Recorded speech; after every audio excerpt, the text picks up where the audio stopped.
ಯಶಸ್ಸು ಕಾಯುವವರ ಹಿಂದೆ ಹೋಗುವುದಿಲ್ಲ, ಅದು ಮೊದಲು ತಮ್ಮನ್ನು ತಾವೇ ಮುನ್ನಡೆಸುವವರನ್ನು ಹಿಂಬಾಲಿಸುತ್ತದೆ. ಒಂದು ಕ್ಷಣ ಇದರ ಬಗ್ಗೆ ಯೋಚಿಸಿ. ನೀವು ಬಯಸುವ ಪ್ರತಿಯೊಂದು ಗುರಿ, ನೀವು ಬೆನ್ನಟ್ಟುತ್ತಿರುವ ಪ್ರತಿಯೊಂದು ಕನಸು, ಅದು ಅದೃಷ್ಟ, ಪ್ರತಿಭೆ ಅಥವಾ ಸೂಕ್ತ ಸಮಯದಿಂದ ಶುರುವಾಗುವುದಿಲ್ಲ, ಅದು ನಿಮ್ಮಿಂದ ಪ್ರಾರಂಭವಾಗುತ್ತದೆ. ನೀವು ಹೇಗೆ ಯೋಚಿಸುತ್ತೀರಿ, ಹೇಗೆ ವರ್ತಿಸುತ್ತೀರಿ, ನಿಮ್ಮನ್ನು ಯಾರು ನೋಡದಿದ್ದಾಗಲೂ ನೀವು ಹೇಗೆ ನಡೆದುಕೊಳ್ಳುತ್ತೀರಿ, ಎಲ್ಲವೂ ಮುಖ್ಯ. ಸತ್ಯವೇನೆಂದರೆ, ಹೆಚ್ಚಿನ ಜನರು ಉತ್ತಮ ಜೀವನವನ್ನು ಬಯಸುತ್ತಾರೆ. ಆದರೆ ತಮ್ಮ ಜೀವನದಲ್ಲಿ ಸ್ವತಃ ನಾಯಕತ್ವ ವಹಿಸಿಕೊಳ್ಳುವವರು ಕೆಲವು ಮಂದಿ. ಅವರು ಕಾಯುತ್ತಾರೆ, ಆಸೆ ಪಡುತ್ತಾರೆ, ಬೇರೆಯವರ ಮೇಲೆ ದೂರುತ್ತಾರೆ. ಆದರೆ ಇಲ್ಲಿದೆ ಆ ಮನಸ್ಥಿತಿಯ ಬದಲಾವಣೆ, ನೀವು ಪ್ರಯಾಣಿಕರಲ್ಲ, ನೀವೇ ಡ್ರೈವರ್. ಈ ಆಡಿಯೋ ಬುಕ್ ಕೇವಲ ಅಬ್ಬರ ಸಂಭ್ರಮದ ಬಗ್ಗೆ ಅಲ್ಲ, ಇದು ಶಾರ್ಟ್ಕಟ್ಗಳ ಬಗ್ಗೆಯೂ ಅಲ್ಲ, ಅಥವಾ ನಿಷ್ಪ್ರಯೋಜಕ ಪ್ರೇರಣೆಯ ಬಗ್ಗೆಯೂ ಅಲ್ಲ, ಇದು ನಿಮ್ಮ ಕಾರ್ಯಗಳ, ನಿಮ್ಮ ಶಿಸ್ತಿನ, ನಿಮ್ಮ ಏಕಾಗ್ರತೆಯ ಮತ್ತು ನಿಮ್ಮ ಪ್ರಗತಿಯ ನಿಜವಾದ ನಿಯಂತ್ರಣವನ್ನು ಹೇಗೆ ತೆಗೆದುಕೊಳ್ಳಬೇಕು ಎಂದು ತೋರಿಸುವ ಒಂದು ಹಂತದ ಪ್ರಯಾಣ. ನೀವು ಸಿಕ್ಕಿಹಾಕಿಕೊಂಡಂತೆ ಅನಿಸಿದರೆ, ಅಥವಾ ಹಿಂದೆ ಬಿದ್ದಿದ್ದೀರಿ ಎಂದು ಬೇಸರಗೊಂಡಿದ್ದರೆ, ಇದು ನಿಮ್ಮ ದಿಕ್ಕನ್ನು ಬದಲಾಯಿಸಲು ಸಹಾಯ ಮಾಡುತ್ತದೆ. ಏಕೆಂದರೆ ಒಮ್ಮೆ ನೀವು ಸ್ಪಷ್ಟತೆ ಮತ್ತು ಸ್ಥಿರತೆಯೊಂದಿಗೆ ನಿಮ್ಮನ್ನು ಮುನ್ನಡೆಸಲು ಶುರು ಮಾಡಿದರೆ, ಯಶಸ್ಸು ಸುಮ್ಮನೆ ಬಂದು ನಿಲ್ಲುವುದಿಲ್ಲ, ಅದು ನಿಮ್ಮ ಪ್ರತಿ ಹೆಜ್ಜೆಯನ್ನು ಹಿಂಬಾಲಿಸಲು ಪ್ರಾರಂಭಿಸುತ್ತದೆ. ಬನ್ನಿ ಶುರು ಮಾಡೋಣ.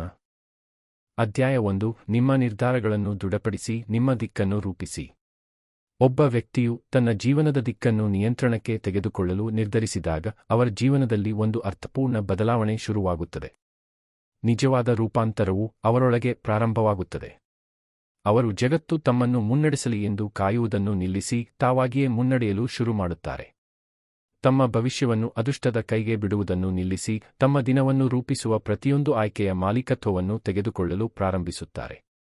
ಜನರು ಯಶಸ್ಸಿನ ಬಗ್ಗೆ ಮಾತನಾಡುತ್ತಾರೆ, ಅದು ಇದ್ದಕ್ಕಿದ್ದಂತೆ ಬರುತ್ತದೆ ಅಥವಾ ಹೊರಗಿನ ಯಾವುದೋ ವಿಷಯವನ್ನು ಅವಲಂಬಿಸಿರುತ್ತದೆ ಎಂಬಂತೆ.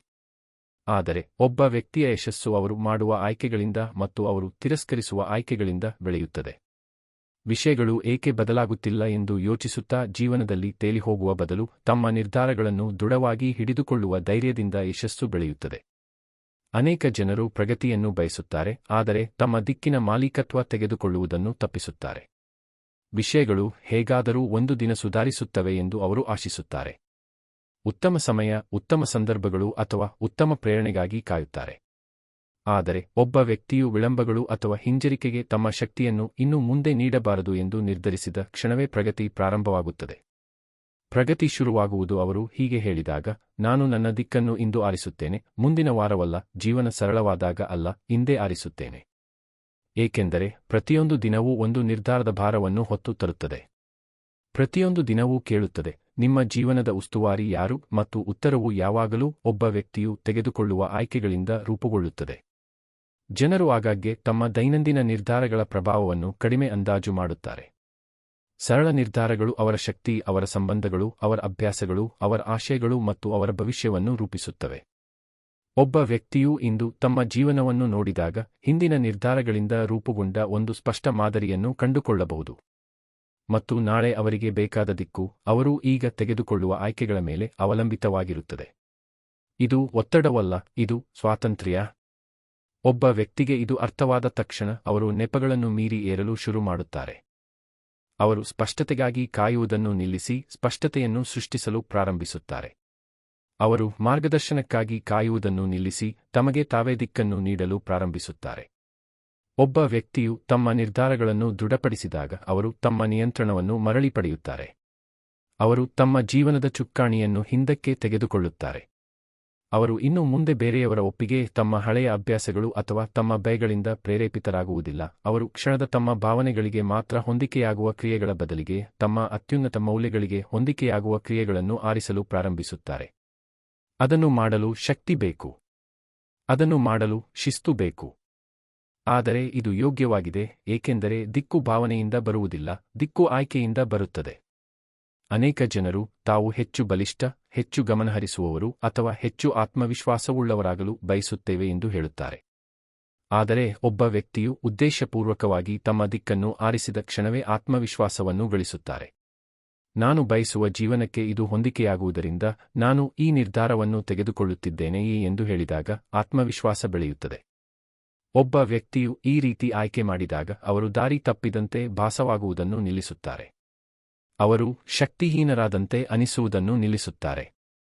ವಿಷಯಗಳು ಏಕೆ ಬದಲಾಗುತ್ತಿಲ್ಲ ಎಂದು ಗೊಂದಲಕ್ಕೊಳಗಾಗುವುದನ್ನು ನಿಲ್ಲಿಸುತ್ತಾರೆ.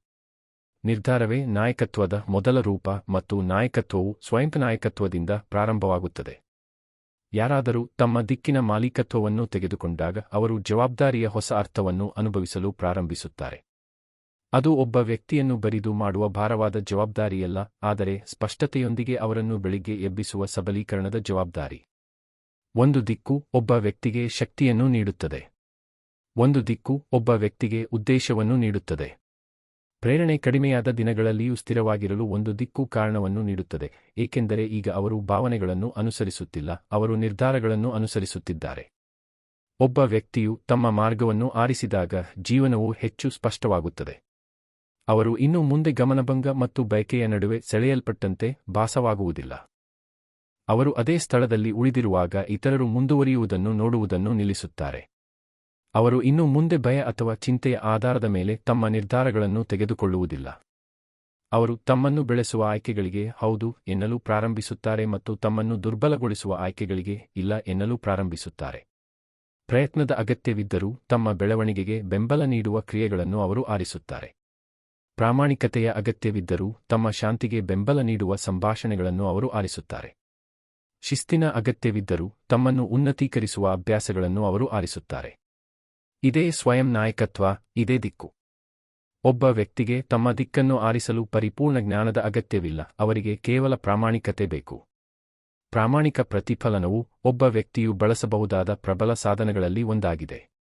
ಒಬ್ಬ ವ್ಯಕ್ತಿಯು ಸುಮ್ಮನೆ ಕುಳಿತು ತಮ್ಮನ್ನು ತಾವು ಕೇಳಿಕೊಂಡಾಗ, ನಾನು ಇಂದು ಯಾವ ದಿಕ್ಕನ್ನು ಆರಿಸುತ್ತಿದ್ದೇನೆ, ಅವರಿಗೆ ಯಾವುದೇ ಗಮನಭಂಗವೂ ನೀಡಲು ಸಾಧ್ಯವಾಗದ ಹೆಚ್ಚಿನ ಬುದ್ಧಿವಂತಿಕೆ ದೊರೆಯುತ್ತದೆ. ಮತ್ತು ಅವರು ಆ ಪ್ರಶ್ನೆಗೆ ಶಕ್ತಿಯೊಂದಿಗೆ ಉತ್ತರಿಸಿದಾಗ ಅವರು ನಿಜವಾದ ಸುಧಾರಣೆಗಾಗಿ ತಮ್ಮನ್ನು ತಾವು ಸಿದ್ಧಪಡಿಸಿಕೊಳ್ಳುತ್ತಾರೆ. ಪ್ರಾಮಾಣಿಕತೆಯು ಗೊಂದಲವನ್ನು ತೆಗೆದುಹಾಕುತ್ತದೆ. ಪ್ರಾಮಾಣಿಕತೆಯು ನಿರಾಕರಣೆಯನ್ನು ತೆಗೆದುಹಾಕುತ್ತದೆ. ಪ್ರಾಮಾಣಿಕತೆಯು ಒಬ್ಬ ವ್ಯಕ್ತಿಯು ನಿಖರವಾಗಿ ಎಲ್ಲಿ ನಿಂತಿದ್ದಾರೆ ಮತ್ತು ಎಲ್ಲಿಗೆ ಹೋಗಲು ಬಯಸುತ್ತಾರೆ ಎಂಬುದನ್ನು ತೋರಿಸುತ್ತದೆ.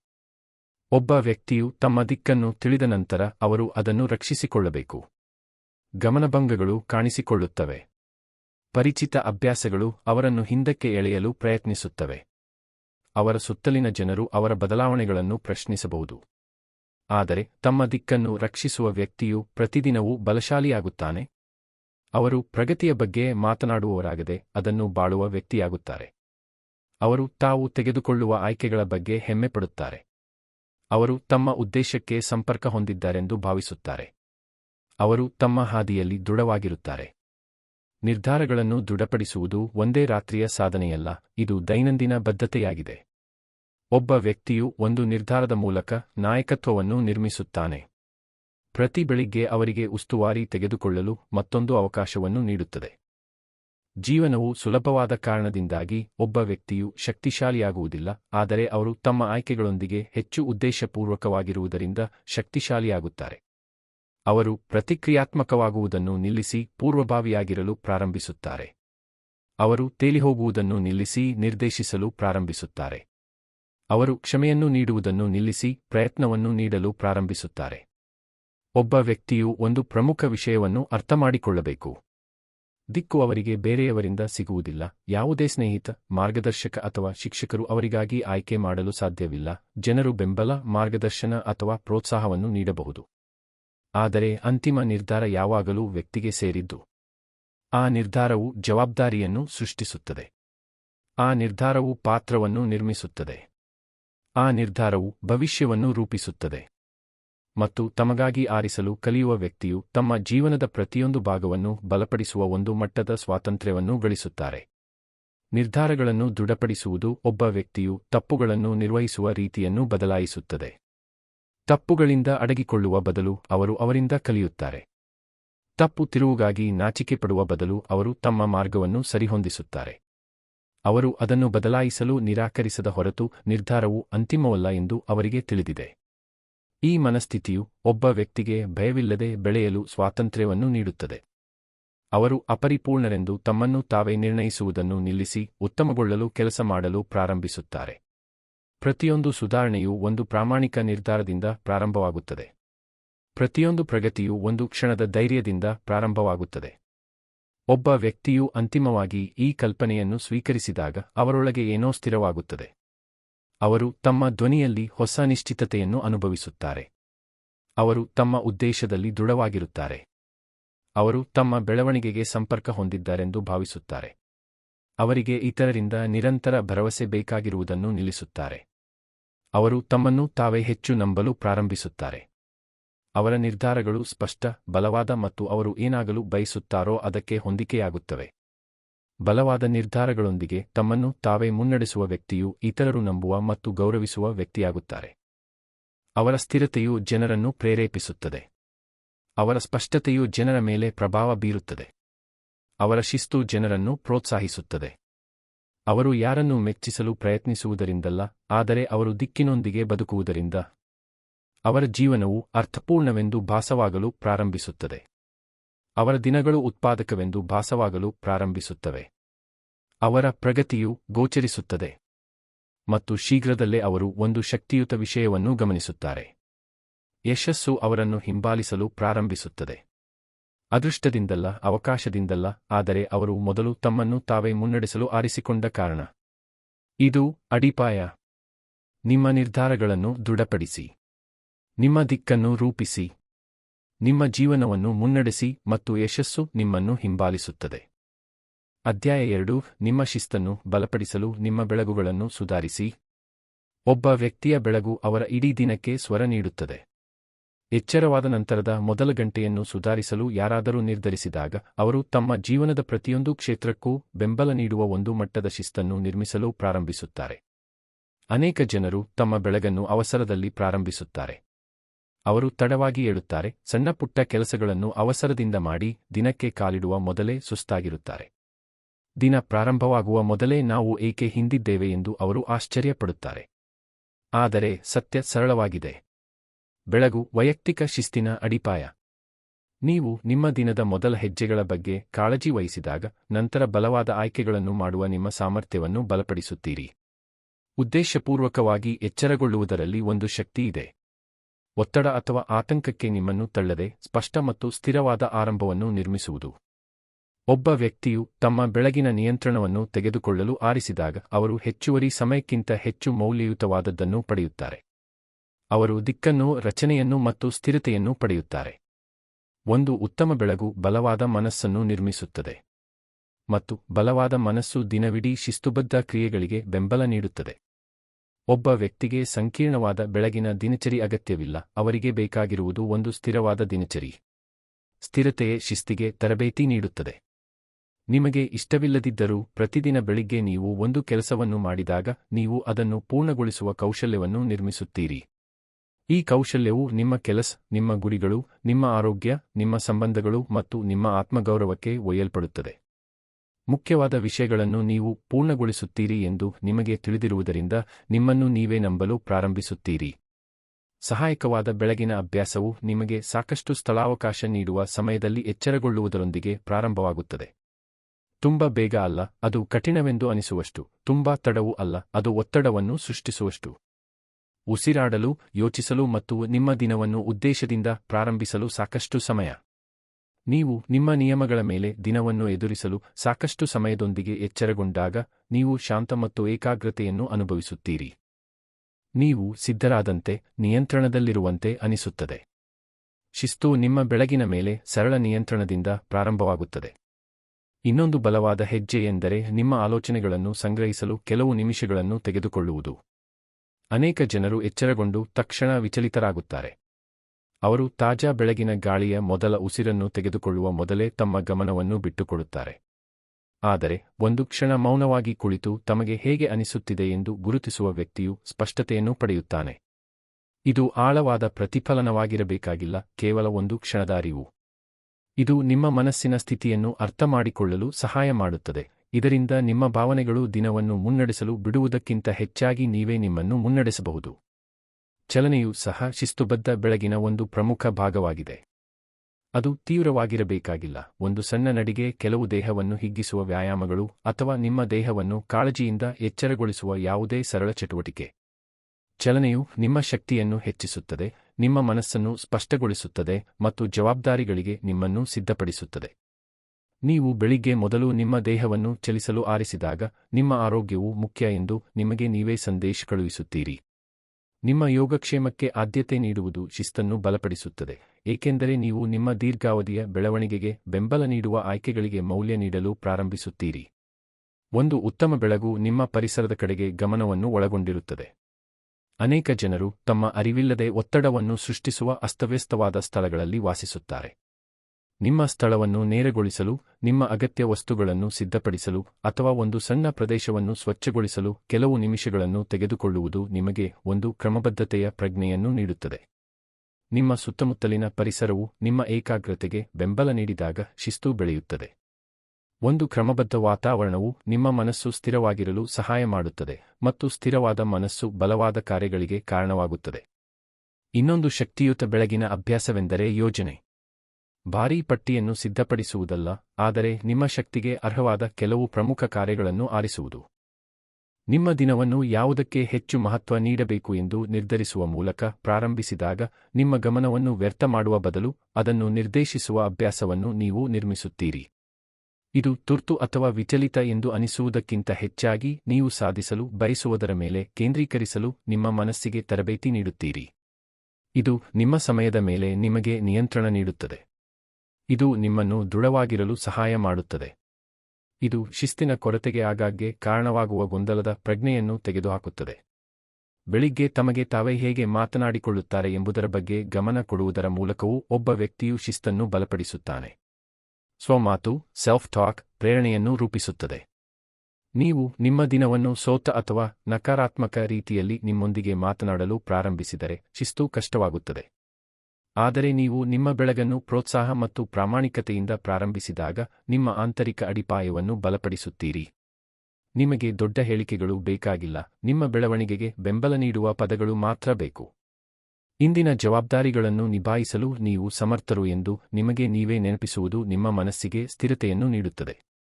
ಬೆಳಗುಗಳು ಸಕಾರಾತ್ಮಕ ರೀತಿಯಲ್ಲಿ ಊಹಿಸಬಹುದಾದಾಗ ಶಿಸ್ತು ಬೆಳೆಯುತ್ತದೆ. ನಿಮ್ಮ ಮೆದುಳಿಗೆ ಏನನ್ನು ನಿರೀಕ್ಷಿಸಬಹುದು ಎಂದು ತಿಳಿದಾಗ ಅದು ಕಡಿಮೆ ಪ್ರತಿರೋಧಿಸುತ್ತದೆ.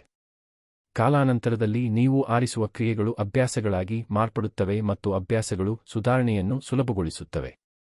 ಬಲವಾದ ಬೆಳಗಿನ ದಿನಚರಿಯನ್ನು ನಿರ್ಮಿಸುವ ವ್ಯಕ್ತಿಯು ಪ್ರೇರಣೆಯನ್ನು ಅವಲಂಬಿಸುವುದಿಲ್ಲ, ಅವರು ರಚನೆಯನ್ನು ಅವಲಂಬಿಸುತ್ತಾರೆ. ಸ್ಫೂರ್ತಿ ಕಡಿಮೆಯಾದ ದಿನಗಳಲ್ಲಿ ರಚನೆಯು ಅವರನ್ನು ಮುಂದುವರಿಸುತ್ತದೆ. ಆಯಾಸ ಅಥವಾ ಒತ್ತಡ ಎನಿಸಿದಾಗಲೂ ರಚನೆಯು ತಮ್ಮ ಗುರಿಗಳೊಂದಿಗೆ ಜೋಡಿಸಲ್ಪಟ್ಟಿರಲು ಸಹಾಯ ಮಾಡುತ್ತದೆ. ನಿಮ್ಮ ಬೆಳಗನ್ನು ಸುಧಾರಿಸುವುದು ಪರಿಪೂರ್ಣತೆಯನ್ನು ಸಾಧಿಸುವುದರ ಬಗ್ಗೆ ಅಲ್ಲ, ಇದು ಪ್ರಗತಿಯನ್ನು ಸೃಷ್ಟಿಸುವುದರ ಬಗ್ಗೆ. ಬೆಳಗು ಸರಾಗವಾಗಿ ಹೋಗದ ದಿನಗಳಿರುತ್ತವೆ. ನೀವು ತಡವಾಗಿ ಎಚ್ಚರಗೊಳ್ಳುವ ಅಥವಾ ಅತಿಯಾದ ಭಾವನೆ ಉಂಟಾಗುವ ಬೆಳಗುಗಳಿರುತ್ತವೆ. ಈ ಕ್ಷಣಗಳಿಗೆ ಭಯಪಡುವುದು ಗುರಿಯಲ್ಲ, ಆದರೆ ಸಾಧ್ಯವಾದಷ್ಟು ಬೇಗ ನಿಮ್ಮ ದಿನಚರಿಗೆ ಹಿಂತಿರುಗುವುದು.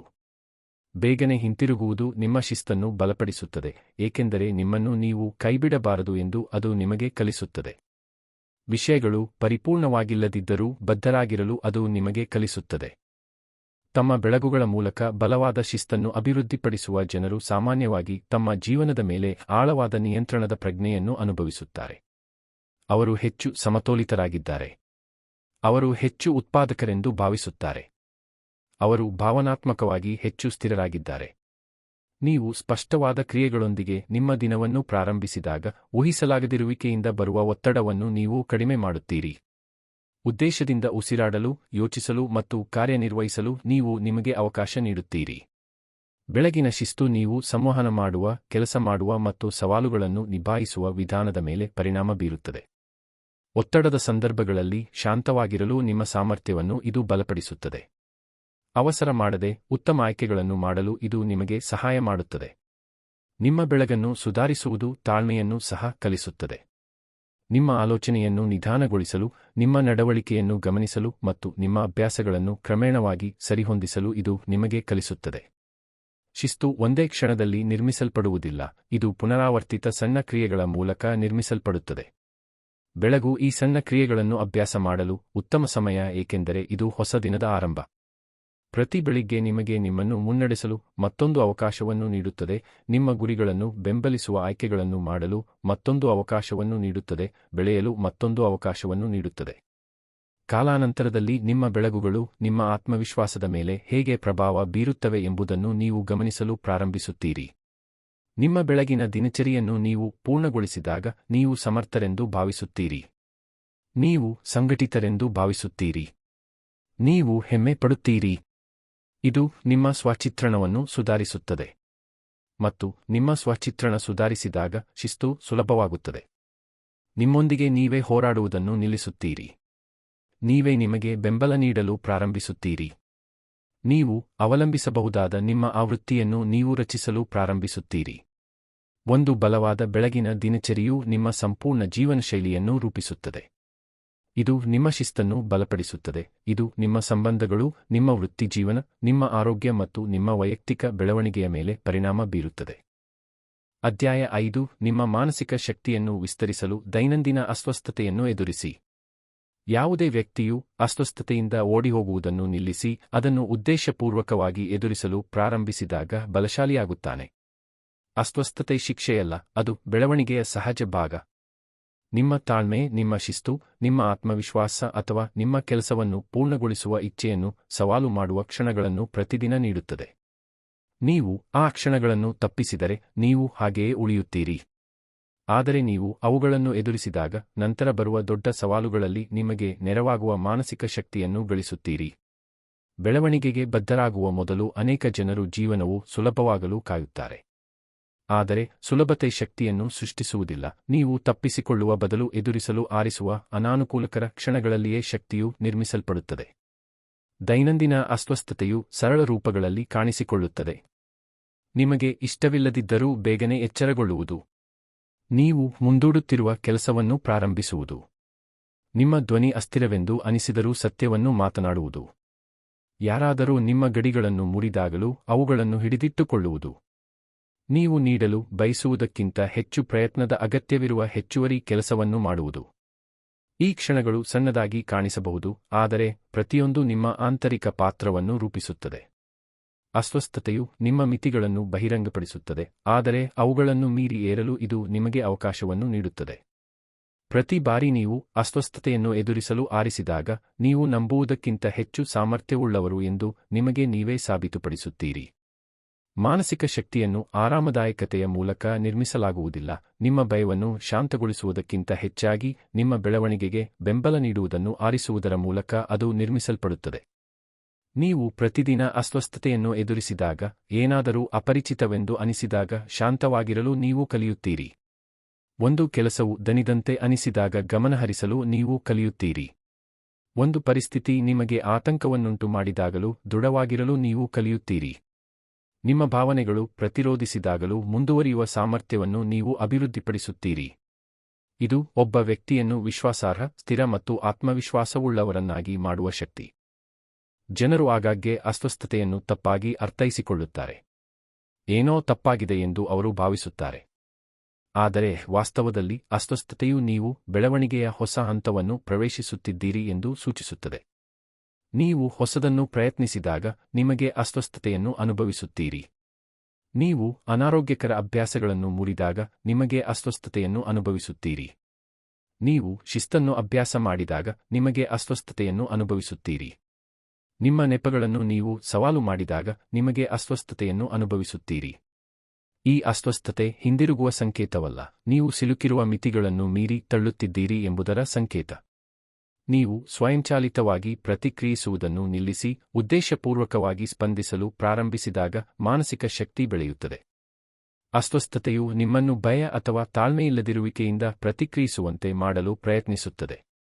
ಆದರೆ ನೀವು ವಿರಾಮ ತೆಗೆದುಕೊಂಡು ಉಸಿರಾಡಿ ಮತ್ತು ಪ್ರಸ್ತುತದಲ್ಲಿ ಇದ್ದಾಗ ಒತ್ತಡವನ್ನು ನಿಭಾಯಿಸಲು ನಿಮ್ಮ ಮನಸ್ಸಿಗೆ ತರಬೇತಿ ನೀಡುತ್ತೀರಿ.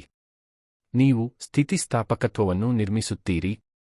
ಸ್ಪಷ್ಟತೆಯನ್ನು ಕಳೆದುಕೊಳ್ಳದೆ ಹೇಗೆ ಸ್ಪಂದಿಸಬೇಕೆಂದು ನೀವು ಕಲಿಯುತ್ತೀರಿ. ಕಾಲಾನಂತರದಲ್ಲಿ ಅಸ್ವಸ್ಥತೆ ನಿಮ್ಮನ್ನು ನಿಯಂತ್ರಿಸುವುದಿಲ್ಲ, ನೀವು ಸ್ಥಿರತೆಯ ಪ್ರಜ್ಞೆಯೊಂದಿಗೆ ಅದರ ಮೂಲಕ ಚಲಿಸಲು ಪ್ರಾರಂಭಿಸುತ್ತೀರಿ. ಕಷ್ಟದ ಕ್ಷಣಗಳನ್ನು ನಿಭಾಯಿಸಲು ನಿಮಗೆ ಸಾಧ್ಯವಾಗುತ್ತದೆ ಎಂದು ನಿಮಗೆ ತಿಳಿದಿರುವುದರಿಂದ ನಿಮ್ಮನ್ನು ನೀವು ಹೆಚ್ಚು ನಂಬುತ್ತೀರಿ. ದೈನಂದಿನ ಅಸ್ವಸ್ಥತೆಯನ್ನು ಎದುರಿಸುವುದು ನಿಮ್ಮ ಅಡಗಿದ ಶಕ್ತಿಯನ್ನು ಸಹ ಬಹಿರಂಗಪಡಿಸುತ್ತದೆ. ಅನೇಕ ಜನರು ತಮ್ಮನ್ನು ತಾವು ಸವಾಲು ಮಾಡದ ಕಾರಣ ಅವರು ಎಷ್ಟು ಸಮರ್ಥರು ಎಂದು ಅರಿತುಕೊಳ್ಳುವುದಿಲ್ಲ. ಅವರು ಸುರಕ್ಷಿತವೆಂದು ಅನಿಸುವ, ಆದರೆ ಅವರನ್ನು ನಿಶ್ಚಲವಾಗಿರಿಸುವ ದಿನಚರಿಗಳಲ್ಲಿ ಉಳಿಯುತ್ತಾರೆ. ನೀವು ಅಸ್ವಸ್ಥತೆಯನ್ನು ಆರಿಸಿದಾಗ ವರ್ಷಗಳ ತಪ್ಪಿಸಿಕೊಳ್ಳುವಿಕೆಯಡಿಯಲ್ಲಿ ಹೂತುಹೋಗಿದ್ದ ಸಾಮರ್ಥ್ಯಗಳನ್ನು ನೀವು ಕಂಡುಹಿಡಿಯುತ್ತೀರಿ. ನೀವು ಯೋಚಿಸಿದ್ದಕ್ಕಿಂತ ವೇಗವಾಗಿ ಹೊಂದಿಕೊಳ್ಳಬಹುದು ಎಂದು ನೀವು ಕಲಿಯುತ್ತೀರಿ. ನೀವು ನಂಬುವುದಕ್ಕಿಂತ ಉತ್ತಮವಾಗಿ ಒತ್ತಡವನ್ನು ನಿಭಾಯಿಸಬಹುದು ಎಂದು ನೀವು ಕಲಿಯುತ್ತೀರಿ. ಮಾರ್ಗವು ಅನಿಶ್ಚಿತವಾಗಿದ್ದರೂ ಸಹ ಅರ್ಥಪೂರ್ಣ ಹೆಜ್ಜೆಗಳನ್ನು ತೆಗೆದುಕೊಳ್ಳಬಹುದು ಎಂದು ನೀವು ಕಲಿಯುತ್ತೀರಿ. ಅಸ್ವಸ್ಥತೆಯನ್ನು ಎದುರಿಸುವ ಒಂದು ಶಕ್ತಿಯುತ ಭಾಗವೆಂದರೆ ನಿಮ್ಮ ಭಾವನೆಗಳಿಂದ ಓಡಿಹೋಗದಿರಲು ಕಲಿಯುವುದು. ಅನೇಕ ಜನರು ಆತಂಕ, ಒತ್ತಡ ಅಥವಾ ಅತಿಯಾದ ಭಾವನೆ ಉಂಟಾದಾಗ ತಮ್ಮ ಗಮನವನ್ನು ಬೇರೆಡೆಗೆ ಸೆಳೆಯುತ್ತಾರೆ. ಅವರು ಈ ಭಾವನೆಗಳು ಕಣ್ಮರೆಯಾಗುತ್ತವೆ ಎಂದು ಆಶಿಸುತ್ತಾ ಅವರಿಂದ ಅಡಗಿಕೊಳ್ಳಲು ಪ್ರಯತ್ನಿಸುತ್ತಾರೆ. ಆದರೆ ತಪ್ಪಿಸಿದಾಗ ಭಾವನೆಗಳು ಬಲಗೊಳ್ಳುತ್ತವೆ. ನೀವು ಅವುಗಳನ್ನು ಎದುರಿಸಿದಾಗ ಅವುಗಳನ್ನು ಅರ್ಥಮಾಡಿಕೊಳ್ಳುತ್ತೀರಿ. ಅವುಗಳೊಂದಿಗೆ ನೀವು ಪರಿಚಿತರಾಗುತ್ತೀರಿ. ಅವುಗಳಿಂದ ನಿಯಂತ್ರಿಸಲ್ಪಡುವ ಬದಲು ಅವುಗಳ ಮೂಲಕ ನಿಮ್ಮನ್ನು ಹೇಗೆ ಮುನ್ನಡೆಸಬೇಕೆಂದು ನೀವು ಕಲಿಯುತ್ತೀರಿ. ಇದು ಭಾವನಾತ್ಮಕ ಪ್ರಬುದ್ಧತೆಯನ್ನು ನಿರ್ಮಿಸುತ್ತದೆ ಮತ್ತು ನಿಮಗೆ ಮಾನಸಿಕ ಸ್ವಾತಂತ್ರ್ಯವನ್ನು ನೀಡುತ್ತದೆ. ಅಸ್ವಸ್ಥತೆಯು ತಾಳ್ಮೆಯನ್ನು ಸಹ ಕಲಿಸುತ್ತದೆ. ಹೆಚ್ಚಿನ ಜನರು ವೇಗದ ಫಲಿತಾಂಶಗಳನ್ನು ಬಯಸುತ್ತಾರೆ. ಅವರು ಅನಾನುಕೂಲತೆ ಇಲ್ಲದೆ ಸುಧಾರಣೆಯನ್ನು ಬಯಸುತ್ತಾರೆ. ಆದರೆ ಬೆಳವಣಿಗೆಗೆ ಸಮಯ ಬೇಕು. ನೀವು ಅಸ್ವಸ್ಥತೆಯನ್ನು ಎದುರಿಸಿದಾಗ ಪ್ರಗತಿ ನಿಧಾನವಾಗಿದ್ದರೂ ಬದ್ಧರಾಗಿರಲು ನೀವು ಕಲಿಯುತ್ತೀರಿ. ತಕ್ಷಣದ ಪ್ರತಿಫಲಗಳನ್ನು ಬೇಡಿಕೆಯಿಡುವುದಕ್ಕಿಂತ ಪ್ರಕ್ರಿಯೆಯನ್ನು ನಂಬಲು ನೀವು ಕಲಿಯುತ್ತೀರಿ. ಈ ರೀತಿಯ ತಾಳ್ಮೆಯು ನಿಮ್ಮ ಮನಸ್ಥಿತಿಯನ್ನು ಬಲಪಡಿಸುತ್ತದೆ, ಏಕೆಂದರೆ ಅಲ್ಪಾವಧಿಯ ಸವಾಲುಗಳಿಂದ ನಿರುತ್ಸಾಹಗೊಳ್ಳುವ ಬದಲು ನಿಮ್ಮ ದೀರ್ಘಾವಧಿಯ ಗುರಿಗಳ ಮೇಲೆ ಕೇಂದ್ರೀಕರಿಸಲು ಇದು ನಿಮಗೆ ಸಹಾಯ ಮಾಡುತ್ತದೆ. ಅಸ್ವಸ್ಥತೆಯನ್ನು ಎದುರಿಸುವುದರಿಂದ ಉಂಟಾಗುವ ಇನ್ನೊಂದು ಪ್ರಮುಖ ಪ್ರಯೋಜನವೆಂದರೆ ಅದು ನಿರ್ಮಿಸುವ ಆತ್ಮವಿಶ್ವಾಸ. ಆತ್ಮವಿಶ್ವಾಸವು ಸುಲಭ ದಿನಗಳಿಂದ ಬರುವುದಿಲ್ಲ. ನೀವು ಕಷ್ಟಕರವಾದ ಕೆಲಸವನ್ನು ಮಾಡಿ ಮತ್ತು ಅದನ್ನು ನಿಭಾಯಿಸಿದ್ದೀರಿ ಎಂದು ಅರಿತುಕೊಳ್ಳುವ ಕ್ಷಣಗಳಿಂದ ಅದು ಬರುತ್ತದೆ. ಪ್ರತಿರೋಧವನ್ನು ಜಯಿಸಲು ನೀವು ಸಮರ್ಥರು ಎಂದು ನಿಮಗೆ ನೀವೇ ಸಾಬೀತುಪಡಿಸುವುದರಿಂದ ಅದು ಬರುತ್ತದೆ. ಪ್ರತಿ ಬಾರಿ ನೀವು ಅಸ್ವಸ್ಥತೆಯನ್ನು ಎದುರಿಸಿದಾಗ ನಿಮ್ಮ ಮೇಲೆ ನಿಮ್ಮ ನಂಬಿಕೆ ಬೆಳೆಯುತ್ತದೆ. ನಿಮ್ಮ ಸಾಮರ್ಥ್ಯಗಳನ್ನು ಅನುಮಾನಿಸುವುದನ್ನು ನೀವು ನಿಲ್ಲಿಸುತ್ತೀರಿ. ನೀವು ಪೂರ್ಣಗೊಳಿಸುವವರು ಎಂದು ನಿಮ್ಮನ್ನು ನೀವು ನೋಡಲು ಪ್ರಾರಂಭಿಸುತ್ತೀರಿ. ಈ ಆತ್ಮವಿಶ್ವಾಸವು ನಿಮ್ಮ ಜೀವನದ ಪ್ರತಿಯೊಂದು ಭಾಗಕ್ಕೂ ಒಯ್ಯಲ್ಪಡುತ್ತದೆ. ದೈನಂದಿನ ಅಸ್ವಸ್ಥತೆಯು ನಿಮ್ಮನ್ನು ದುರ್ಬಲಗೊಳಿಸುವ ಮಾದರಿಗಳನ್ನು ಮುರಿಯಲು ಸಹಾಯ ಮಾಡುತ್ತದೆ. ಬಹುಶಃ ನೀವು ಸಂಘರ್ಷವನ್ನು ತಪ್ಪಿಸುತ್ತೀರಿ. ಬಹುಶಃ ನೀವು ಮುಂದೂಡುತ್ತೀರಿ. ಬಹುಶಃ ನೀವು ಬೇಗನೆ ಬಿಟ್ಟುಬಿಡುತ್ತೀರಿ. ಬಹುಶಃ ನೀವು ಹೊಸ ವಿಷಯಗಳನ್ನು ಪ್ರಯತ್ನಿಸಲು ಹೆದರುತ್ತೀರಿ. ಈ ಮಾದರಿಗಳು ನಿಮ್ಮ ಸಾಮರ್ಥ್ಯವನ್ನು ಮಿತಿಗೊಳಿಸುತ್ತವೆ. ಆದರೆ ನೀವು ಅಸ್ವಸ್ಥತೆಯನ್ನು ಎದುರಿಸಿದಾಗ ನೀವು ಈ ಮಾದರಿಗಳಿಗೆ ಅಡ್ಡಿಪಡಿಸುತ್ತೀರಿ. ನೀವು ಅವುಗಳನ್ನು ಬಲವಾದ ಅಭ್ಯಾಸಗಳೊಂದಿಗೆ ಬದಲಾಯಿಸುತ್ತೀರಿ. ನೀವು ಭಯಕ್ಕಿಂತ ಧೈರ್ಯವನ್ನು, ವಿಳಂಬಕ್ಕಿಂತ ಕ್ರಿಯೆಯನ್ನು ಮತ್ತು ಆರಾಮಕ್ಕಿಂತ ಬೆಳವಣಿಗೆಯನ್ನು ಆರಿಸುತ್ತೀರಿ. ಇದು ನಿಮ್ಮ ಹೊಸ ಆವೃತ್ತಿಯನ್ನು ಸೃಷ್ಟಿಸುತ್ತದೆ. ಇದು ತಪ್ಪಿಸಿಕೊಳ್ಳುವ ಬದಲು ಶಕ್ತಿಯೊಂದಿಗೆ ಜೀವನವನ್ನು ನಿಭಾಯಿಸಬಲ್ಲದು. ಅಸ್ವಸ್ಥತೆಯ ಮೂಲಕ ಮಾನಸಿಕ ಶಕ್ತಿಯನ್ನು ನಿರ್ಮಿಸಲು ನೀವು ಉದ್ದೇಶಪೂರ್ವಕವಾಗಿ ಸವಾಲುಗಳನ್ನು ಆರಿಸಬೇಕು. ನಿಮಗೆ ತೀವ್ರವಾದ ಅಥವಾ ನಾಟಕೀಯ ಸನ್ನಿವೇಶಗಳು ಬೇಕಾಗಿಲ್ಲ. ನಿಮಗೆ ಆರಾಮದಾಯಕವೆಂದು ಅನಿಸುವುದಕ್ಕಿಂತ ಸ್ವಲ್ಪ ದೂರ ತಳ್ಳುವ ಸ್ಥಿರ ಕ್ಷಣಗಳು ಮಾತ್ರ ಬೇಕು. ಇದು ವಿಚಲಿತತೆ ಇಲ್ಲದೆ ಕೆಲಸವನ್ನು ಮುಗಿಸುವುದು ಆಗಿರಬಹುದು. ಇದು ನೀವು ತಪ್ಪಿಸಿದ ಪ್ರಾಮಾಣಿಕ ಸಂಭಾಷಣೆಯನ್ನು ನಡೆಸುವುದು ಆಗಿರಬಹುದು. ಇದು ನಿಮ್ಮ ಅಭ್ಯಾಸಗಳೊಂದಿಗೆ ಶಿಸ್ತನ್ನು ತೋರಿಸುವುದು ಆಗಿರಬಹುದು. ಇದು ನೆಪ ಹೇಳುವ ಬದಲು ತಪ್ಪಿಗೆ ಜವಾಬ್ದಾರಿ ತೆಗೆದುಕೊಳ್ಳುವುದು ಆಗಿರಬಹುದು. ಈ ಸಣ್ಣ ನಿರ್ಧಾರಗಳು ಕಾಲಾನಂತರದಲ್ಲಿ ನಿಮ್ಮ ಮನಸ್ಸನ್ನು ಬಲಪಡಿಸುತ್ತವೆ. ಅಸ್ವಸ್ಥತೆಯನ್ನು ಎದುರಿಸುವ ಮತ್ತೊಂದು ಪ್ರಮುಖ ಭಾಗವೆಂದರೆ ಪ್ರಯತ್ನದ ಅಗತ್ಯವಿದೆ ಎಂಬುದನ್ನು ಒಪ್ಪಿಕೊಳ್ಳುವುದು. ಅನೇಕ ಜನರು ಅಸ್ವಸ್ಥತೆ ತನ್ನಿಂತಾನೇ ಮಾಯವಾಗುತ್ತದೆ ಎಂದು ಆಶಿಸುವುದರಿಂದ ಹೋರಾಡುತ್ತಾರೆ. ಆದರೆ ಬೆಳವಣಿಗೆಗೆ ಭಾಗವಹಿಸುವಿಕೆ ಬೇಕು. ಭಾವನೆ ಅಹಿತಕರವಾಗಿದ್ದರೂ ನೀವು ಮುಂದಡಿಯಿಡಬೇಕು. ನೀವು ಇದನ್ನು ನಿಯಮಿತವಾಗಿ ಮಾಡಿದಾಗ ಅಸ್ವಸ್ಥತೆ ಪರಿಚಿತವಾಗುತ್ತದೆ. ಅದು ಇನ್ನು ಮುಂದೆ ನಿಮ್ಮನ್ನು ಆಘಾತಗೊಳಿಸುವುದಿಲ್ಲ. ನೀವು ಅದನ್ನು ಶಾಂತವಾಗಿ ಮತ್ತು ಸ್ಥಿರ ಉಸಿರಾಟದಿಂದ ಹೇಗೆ ನಿಭಾಯಿಸಬೇಕೆಂದು ಕಲಿಯುತ್ತೀರಿ. ನಿಮ್ಮ ಮನಸ್ಸು ಸವಾಲುಗಳಿಂದ ಇನ್ನು ಮುಂದೆ ಬೆದರಿಕೆಗೆ ಒಳಗಾಗುವುದಿಲ್ಲವಾದ್ದರಿಂದ ಅದು ಹೊಂದಿಕೊಳ್ಳುವ ಮತ್ತು ಬಲಶಾಲಿಯಾಗುತ್ತದೆ. ಅಸ್ವಸ್ಥತೆಯನ್ನು ಎದುರಿಸುವುದು ನೀವು ಪ್ರಸ್ತುತದಲ್ಲಿ ಇರಲು ನಿಮ್ಮ ಸಾಮರ್ಥ್ಯವನ್ನು ಸಹ ಸುಧಾರಿಸುತ್ತದೆ.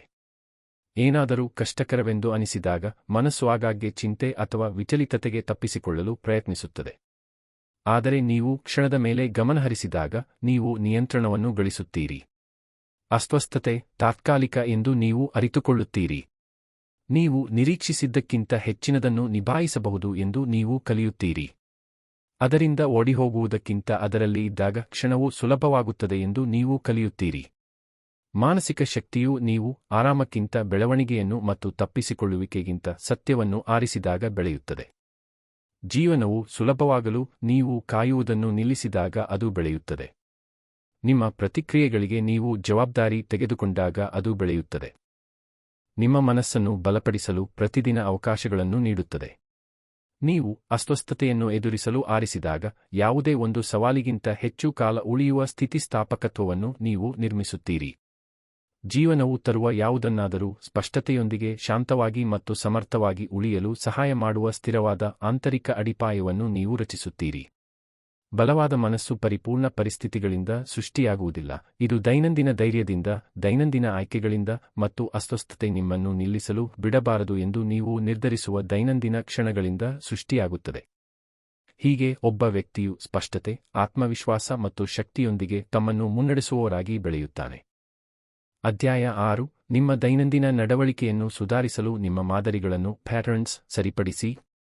ಪ್ರತಿಯೊಬ್ಬ ವ್ಯಕ್ತಿಯು ಅವರು ಹೇಗೆ ಯೋಚಿಸುತ್ತಾರೆ, ಕಾರ್ಯನಿರ್ವಹಿಸುತ್ತಾರೆ ಮತ್ತು ಪ್ರತಿಕ್ರಿಯಿಸುತ್ತಾರೆ ಎಂಬುದನ್ನು ರೂಪಿಸುವ ಮಾದರಿಗಳನ್ನು ಹೊಂದಿರುತ್ತಾರೆ.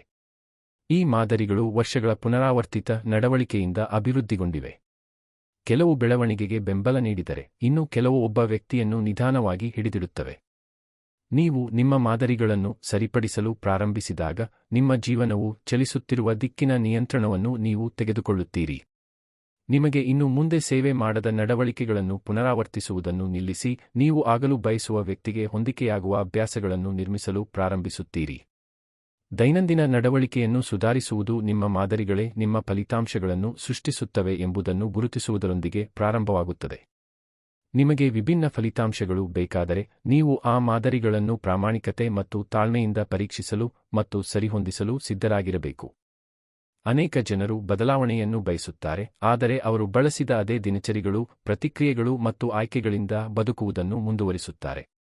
ಜೀವನವು ಏಕೆ ಸಿಲುಕಿಕೊಂಡಿದೆಯೆಂದು ಅವರು ಆಶ್ಚರ್ಯಪಡುತ್ತಾರೆ, ಆದರೆ ಕಾರ್ಯಕ್ರಮವನ್ನು ನಡೆಸುತ್ತಿರುವ ಮಾದರಿಗಳನ್ನು ಅರ್ಥಮಾಡಿಕೊಳ್ಳಲು ಅವರು ಎಂದಿಗೂ ಸಾಕಷ್ಟು ವಿರಾಮ ನೀಡುವುದಿಲ್ಲ. ನಿಮ್ಮ ಮಾದರಿಗಳನ್ನು ಸರಿಪಡಿಸುವುದು ಅರಿವಿನೊಂದಿಗೆ ಪ್ರಾರಂಭವಾಗುತ್ತದೆ. ನಿಮ್ಮನ್ನು ನೀವೇ ಅಧ್ಯಯನ ಮಾಡಲು ನೀವು ಸಿದ್ಧರಾಗಿರಬೇಕು. ನೀವು ಒತ್ತಡವನ್ನು ಹೇಗೆ ನಿಭಾಯಿಸುತ್ತೀರಿ ಎಂಬುದನ್ನು ಗಮನಿಸಿ. ವಿಷಯಗಳು ನಿಮ್ಮ ದಾರಿಯಲ್ಲಿ ಹೋಗದಿದ್ದಾಗ ನೀವು ಹೇಗೆ ಪ್ರತಿಕ್ರಿಯಿಸುತ್ತೀರಿ ಎಂಬುದನ್ನು ಗಮನಿಸಿ. ನೀವು ಅತಿಯಾದ ಭಾವನೆ ಅನುಭವಿಸಿದಾಗ ನೀವು ಏನು ಮಾಡುತ್ತೀರಿ ಎಂಬುದನ್ನು ಗಮನಿಸಿ. ನಿಮ್ಮ ಸಮಯವನ್ನು ತೆಗೆದುಕೊಳ್ಳುವ ಅಭ್ಯಾಸಗಳನ್ನು ಗಮನಿಸಿ.